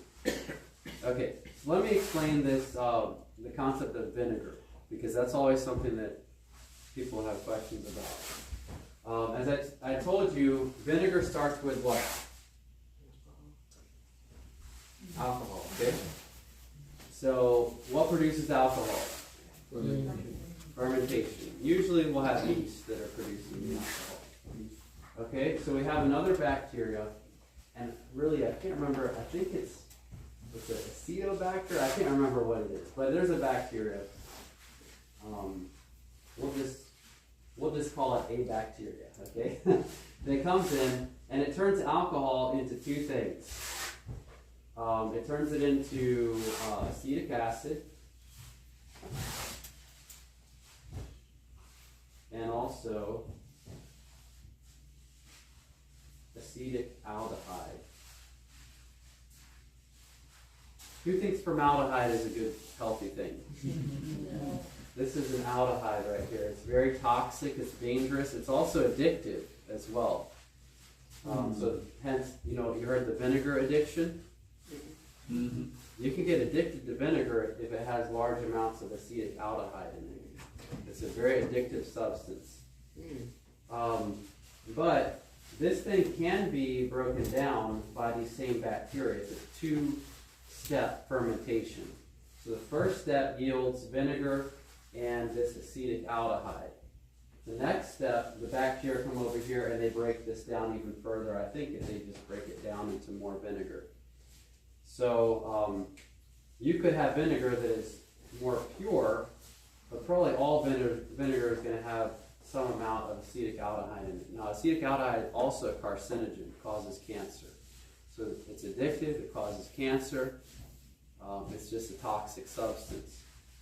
You know what kind of vinegar is going to have more of this than any other? Vinegar with the mother. The vinegar with the mother. You know what the mother is? The bacteria. Say that again? The vinegar with the mother. Like the Vinegar with the mother. They call it. They have the brown stuff at the Looks like bottom. you can shake it up. Oh, Okay. They have the That's the first time I've heard vinegar with the mother. Get out. Oh, that's the first time. Vinegar with the mother? Yes. Yes. It's called. You go in the store and you buy it. It's called the vinegar with the mother. It's The strong. Brags have it. Yeah. Heinz have it. Strong. Wow. As long as it looks cloudy and you can shake it up, that's where it's at. Yeah. oh, I mean, it's Yeah, not and in that's- there. That's not fiber, that's bacteria. That's in there. That's the bacteria that we're fermenting this. So it's the malt type vinegars, the ones I've that never are used not vinegar, so I just. carefully fermented. We use it for cleaning, Well, I use vinegar for cleaning, yeah. Yeah. I never heard of it. but the That's clear like vinegar. Yeah. I think they do it to lose weight too. They use it to lose weight. But see, they have it. That's what it says. It says it. Okay, so that's what you want to watch out for in the vinegar. And I don't know if there's any way of really telling, you ever heard of vinegar eels? Go on YouTube when you have some spare time and type in vinegar eels. There are these worms that actually will grow in vinegar also. Yeah. You want to see that? No, I don't want to see that. Okay. But vinegar's not good. That covers the vinegar topic. Okay, so, yes, I'll be right back. Vinegar with the mother. If you ever had a mother, you don't want to I don't know that. I mean, I know it, but I don't do that. That stuff's strong. My daughter. a lot of time when I go out, they bring them little pipes on your plate called Heinz, like you got greens or something. Live I don't need vinegar in my greens. Start making your bread in. Tell you just I ain't made no bread. Oh, I see. You made your bread yet? That's ingredients. I thought I was making Yeah, but I saute onions and garlic, Okay, that's what I need to be doing. and I use coconut oil. I don't know what they say. What you mean what we say here? I didn't say that. What we say here? I don't know what, To my father, oil? We talking about vinegar. We talking about greens. We could do greens. I just put lemon juice in mine. and that's sugar. Honey, making some raisin bread. and lemon juice. She's making some raisin bread. Did she? You got raisin? You ain't bring none with you? And eat. I was good. She can't make you no raisin bread. You eat the whole pan. I got the next one gonna be raising apricot. I heard you. Raising apricot. Raising who? Raising apricot. Raising Apricot. APRICOT. Just steam it. I don't put water in the greens. You got, hey, If I do, maybe. you got to have somebody in the kitchen just tell them what you want. They get You it. have the water from the greens, it's evaporation from it. I'm just kidding. I'm a start mostly You can use the eat more vegetables like. That's good. That's good. All right, y'all being live streamed, so. Yesterday I went those about carrots and stuff like You that. say things you don't want other people to hear. And So y'all be aware. Do you have a spoon? and carrots. Just a kind of a big. Green pepper, lettuce. That's good. Yeah, stuff. Okay. More of that. I don't eat no kind of meat. All right, we're going to go ahead and proceed with the tincture now. And remember what I said. Now, this is not the ideal way to make a tincture. It's still going to be very effective, but the ideal way would be, remember our step here when we mashed it or we blended it, then we put it in jars and we left it for 2 weeks and we shook it, okay? So since we heated it, we cooked it, we mashed it, we heated it quite a bit. You see it's still pretty hot. I'm sure we've extracted a lot of medicinal benefit from the elderberry into the glycerin and water mixture here right now. So we skip the time issue. This is still not the ideal way of making it, but because we don't have 2 weeks right now, we're going to go ahead and do it this way. So the next step we need to take is to go ahead and strain out the elderberries themselves, and to do that we're going to use this strainer. Okay. And I'm going to try to do this without making a mess. All right.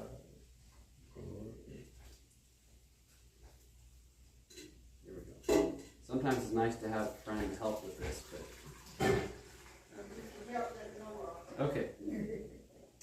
All right.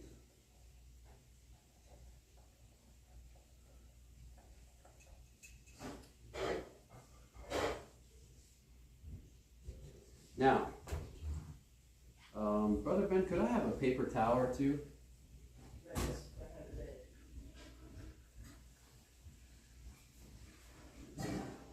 Okay, so what we want to do now is press out some of the remaining juice from here.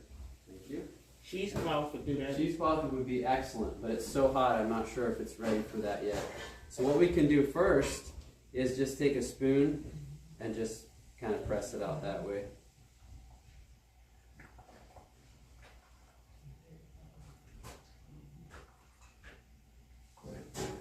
Yeah, cheesecloth you just kind of put in part and then you just twist it and get all the liquid out.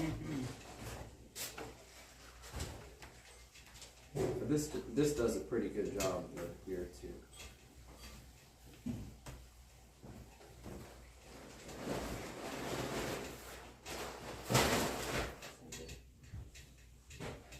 Okay.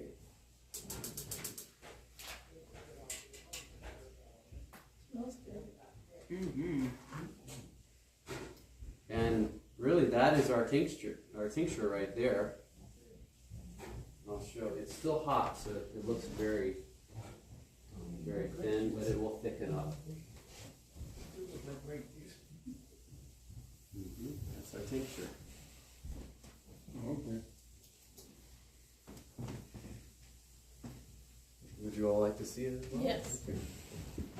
Even though we're on the back row, we still want to see. Yes. All right. You said it's gonna thicken up. It will thicken up. It's just very hot right now. Smells good. So how do you recommend as far as how much you take? Well, a little goes a long way with elderberry. It's kind of like garlic. If you take too much of it, it's not going to be a good experience. Yeah. But usually half a teaspoon per dose for an adult probably is pretty sufficient. How often? Did you actually you all right here.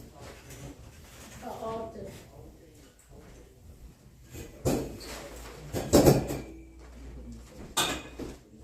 Well, I can only tell you what I've done and my family has done.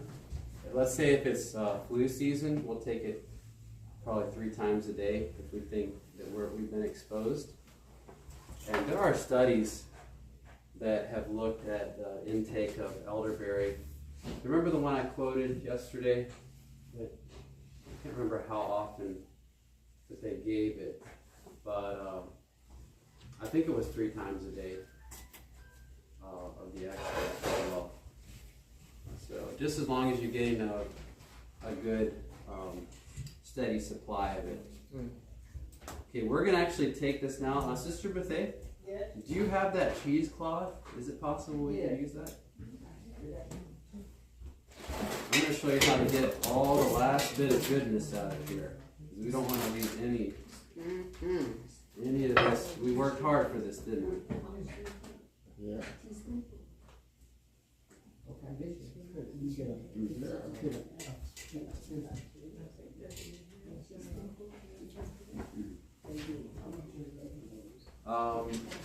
Probably about right there is probably good. Ron, how old is your son?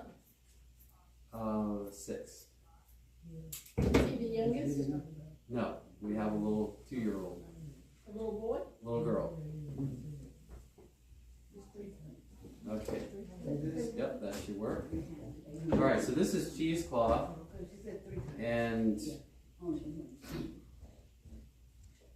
ideally, we would have something a little bit bigger than this for this amount, but at least I'll show you how it's done. So you get a little bit of this here, and you Twist it. So you wrap it up here. Squeeze it. See that? Now I have a little pouch there, and you just twist it. See that coming out there? Now this is still very hot, so I'm not going to be able to get all of it out. Ideally, you wait till it cools down. But so you just twist it, and you're getting all that extra elderberry juice out of it. And once you can't get any more, then you discard it, and you get some more, you put it in here, and you twist it even more. Now this is really hot, so I'm not going to be able to do too much with this right now.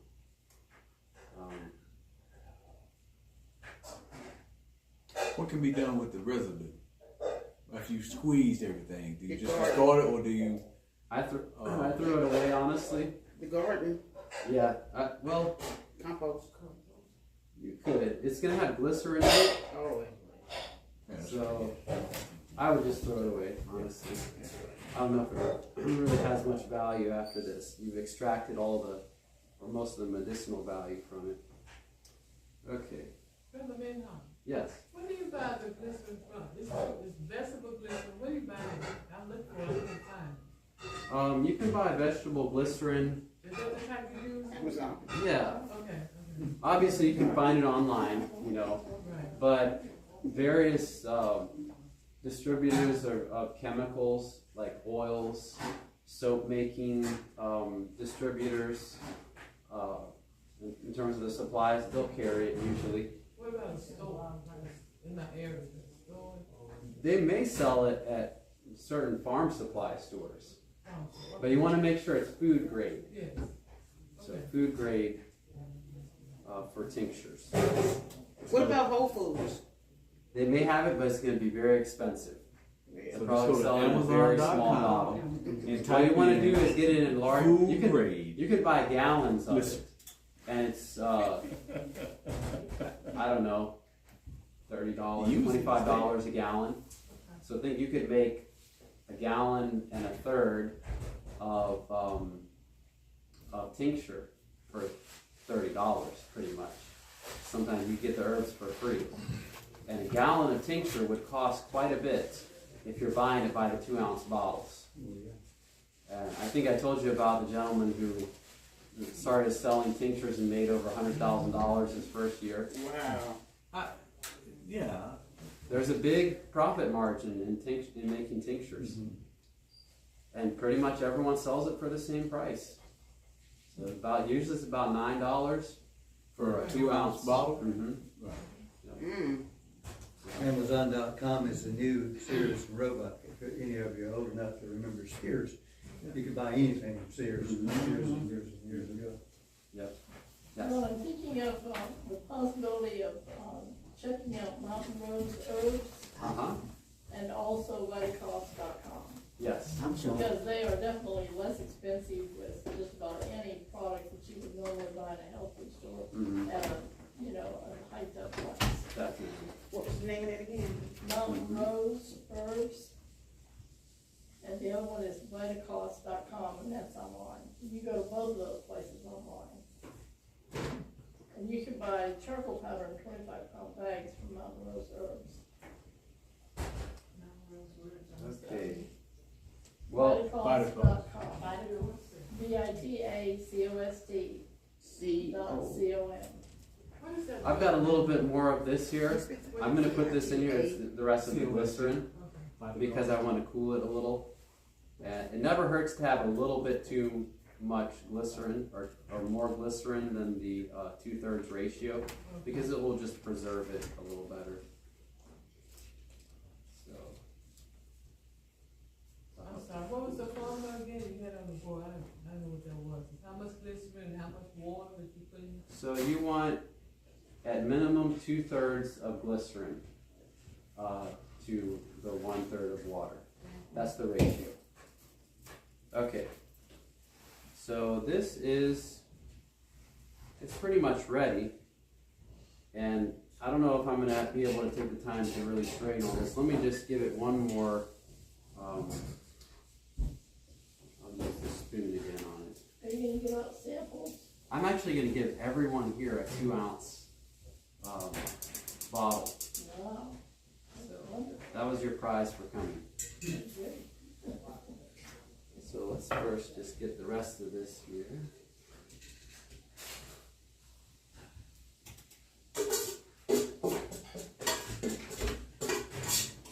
And this is a lot of tincture here, by the way.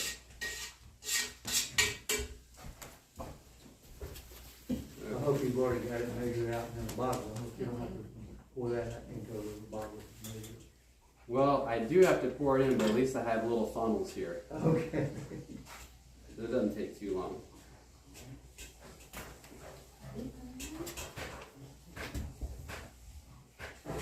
How many of you are intrigued by herbs? You kind of like learning more about herbs. You know you can become a registered herbalist without going to school? Yeah.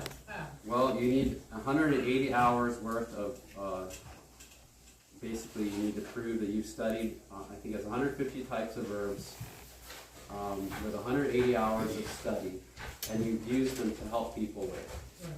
And there's a website you can go on and they will give you, after reviewing your education and usage of the herbs, which it can be self-directed study, then you can be a registered herbalist. What's the name of the website? I'll have to look it up. Okay. But I think it's a great opportunity. It is. Well, it's funny you would say that because I've been looking at this place called Living Well Farms in Asheville, which is near us. Mm-hmm. And what is that guy's name? I know his name. American Herb Shop. Mm-hmm. In this Yeah. video, I can't think of his name very well known. He's originally from Asheville, but he's up in Pennsylvania now. I'm calling him a lot. But I'm very interested in Lee, his first name is Lee. Lee, that's Lee right. Weller? Yeah. Oh yeah, That's what Lee you're talking about. Wellard, okay. Yeah, he has Lee that Weller, side. that's Yes. right. Yeah. From Yeah. American Herb Shop. Yeah. Mm-hmm. He's in Asheville? No, he's originally from Asheville. Oh, But now he's in Pennsylvania. He's moved his shop. Yeah. But he has an herb shop. he spoke at the West Salem Mission Camp meeting last Yes. year. And he'll Okay. be back there again this year to West Salem Mission Camp. And he goes around. He goes around too. He does. Where is that place at? West Salem Mission Camp meeting, it's in Ohio, and they've already opened up their registration just as of Friday. You said West what now? West Salem Mission, it was started by Amish. Oh, I love If you want to learn how to market herbal tinctures, go to one of Lee Wellard's seminars. I was wondering, I actually went to that. I saw you there. And he was presenting on herbs, and I was wondering, that's an interesting way of presenting those various herbs. I would have never thought to present them in that order and use that selection of herbs. Then I went over to his booth, and every single herb that he mentioned, he had the tincture. So what did people want? They wanted to get the herbs because they just heard about them, which is a good thing. We should be able to support ourselves when we do this kind of work. So there definitely is a way that you can do medical missionary work and support yourself. It just takes products and marketing them correctly, and you can support yourself in the work. So, okay, how many of you would like one of these? Here, show of hands. We have 1, 2, 3, 4, 5, 6. Well, maybe we'll do one per family for now. Right, oh yeah. Okay, so how many families do we Got have? a big beard. His beard is just 1, 2, 3, 4, 5, 6, 7, that texture. 8, 9, How's he gonna get? Next week. wow, we have just enough. Okay, just enough. Well, we said, he was walking out yesterday and he said he had to have it. Add one. Can you have one extra? Because someone requested one from yesterday. They're not Well, here all today. we have are 12. Okay. I'll just maybe that's enough. Maybe I counted wrong. I only get but one. I think, one per family. yeah, with one per family, I think What is that's, it good for? I Excuse think me. that's Huh? 12. What is it good for? Oh well. We have a question here. What is the elderberry good for? The tincture. What is it used for? Well- Someone asked a question, so Traditionally, elderberry has been used for boosting the immune response against viruses. And you can find studies that actually show it is very effective. Like one we saw yesterday, decreased the total duration of influenza by 4 days compared to a placebo. So imagine getting over the flu 4 days sooner with a less severe infection as well. It's pretty amazing. So I'm going to go rinse this little funnel, and then I'm going to come back and fill these, and then each one of you will get your own, at least each family will get your own. It's 11 and you have one left. Okay. Unless you take. I don't need it. I can always make this anytime. But I want you all to be able to have it. So I'll be right back. It's in Ohio. Yeah. I'm pulling up, You go to West Salem Mission, okay. and they just opened up their registration last week. And the camp meeting is gonna be from Tuesday to Sunday. Sister Donnell's ready to drive. You ready to go, ain't you? Well, I got time. You'll enjoy it. It's worth your time. Okay. And And Amish people be there. they provide all the food and there's no charge. And it is good food too. Yes, it is excellent. And it's in Vegan. August, but that's, Vegan. when is the camp meeting in, Georgia? Last September and the last Sabbath in September. That week. The other church, I think they're gonna try to do a camp meeting as well.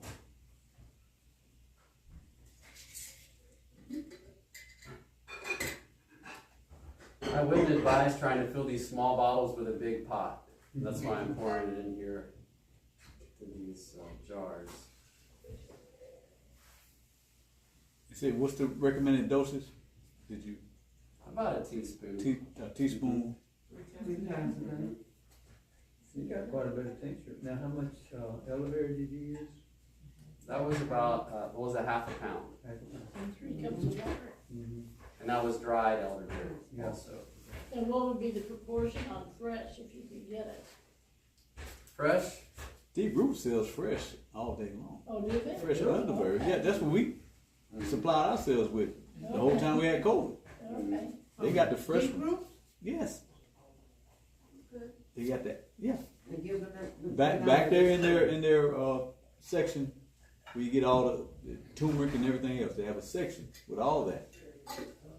And I give them that number that's on my card, right? Yeah. Yeah.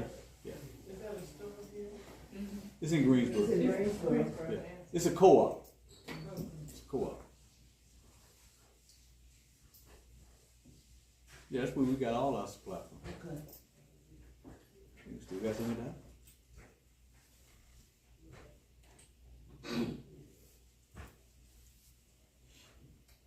So with the fresh elderberry, you definitely need less water.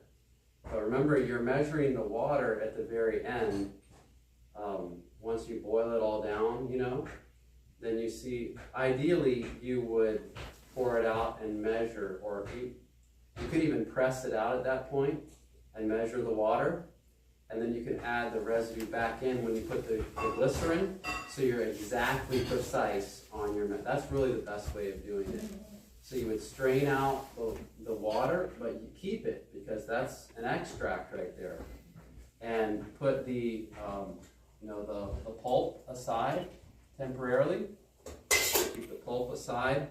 Then when you add the mixture, the glycerin and the water together, the 1/3 water and the 2/3 glycerin, then put the pulp back in, put it in your jar, and close the lid, shake it up once a day for 2 weeks. And that'll give you the most precise method of knowing that you have the exact ratio you need.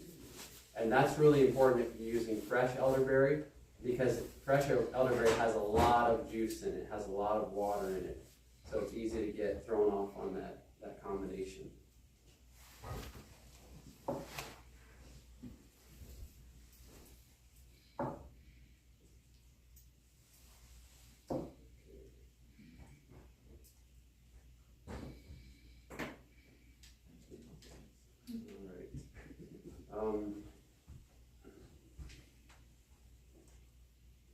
I am going to, how many of you would like to have a 5-minute break? I'm going to take these and I'm going to rinse them. I always like to rinse. I know they come clean, but I want to rinse them just to be extra careful. So let's take a 5-minute break, and I'll be right back, and we'll finish with bottling these fingers. So, Brother Ron, Yes. as far as, so you're pretty much done. It's just a matter of you just going to bottle that up. Uh-huh. Well, was we went asking last, so I went Yeah, I last think so. year, but they started. We'll continue with some Q&A until the food is done. Okay. The whole week ago. They've lengthened it this year. So the live stream's This still year it's going. from Okay. Tuesday to Sunday. So we didn't have brackets going on.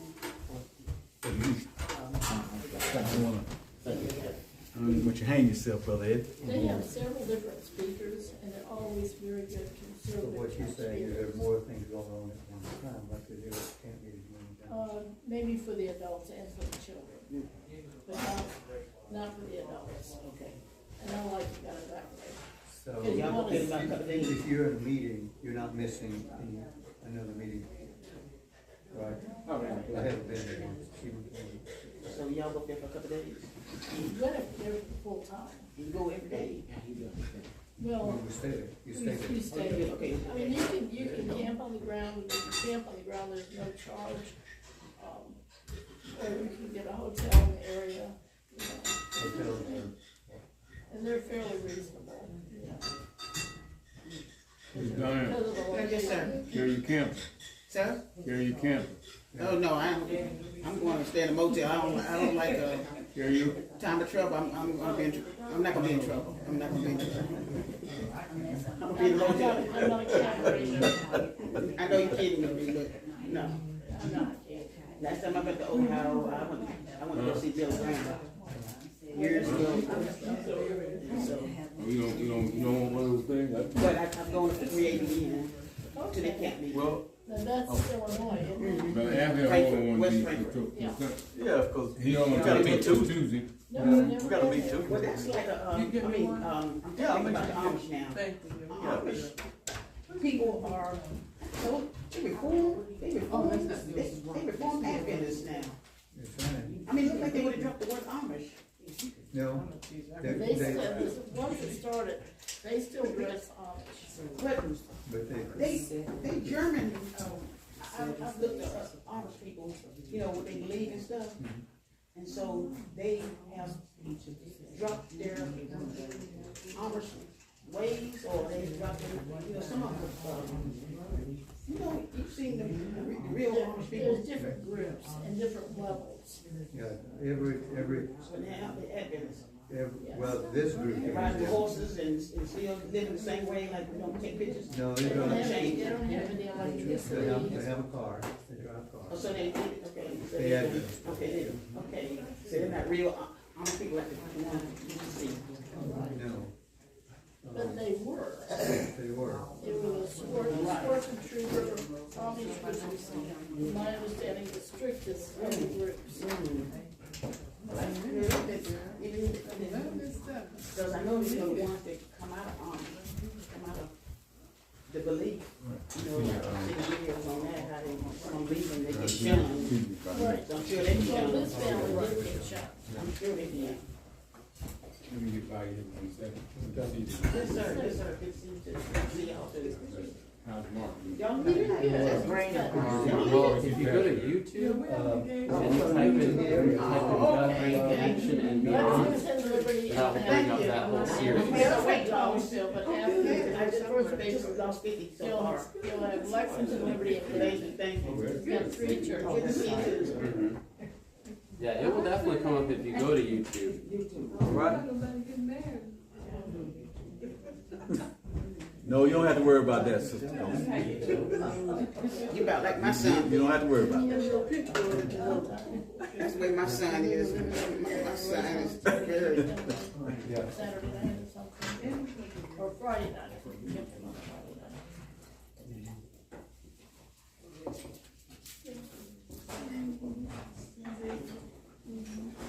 So y'all stay in the campground and the camper and all that Well, stuff? I stayed in a hotel. Okay, Or motel. okay. It was about 15 minutes away. And they kept you busy, every day y'all have something Oh, to do? yes. Mm, We had meetings every day. mm. And they served breakfast, lunch, and supper. So, now, those people, do they, country living, they teach, they talk Yeah. about country living? Yeah. Mm.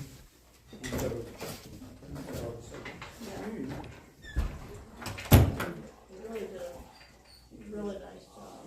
So this is my first, I came all weekend, so this is my first survival thing I've ever done. I mean, I heard about it, but I actually used to tell people, I'm not running, I'm not going nowhere. You know, Do you live in the area? no, I live in Kannapolis. Oh, okay. And so, Came quite a ways. but, and I'm acting, I just, because I work with a walker, I was just like, I'm not, I just never wanted to do it. But I would like to actually go visit somebody who lives the dream now. And, you know, and, Well, country living way. when we go to Michigan, our oldest son lives in Michigan, we stop in Ohio in the Amish communities. Mhm. We stay with an Amish lady. Oh, wow. Connie befriended years ago. Every time we go through there, we stop at her place. Oh, she lives, Yeah, she lives right in. She does have horses. She has a work she works for a company that has no electricity. wow. Yes, It's run- it Well, they use that. If you scroll, engine. if you scroll down, it should show you. So that's a blessing. It's a machine shop. She works there as, she doesn't work in the factory.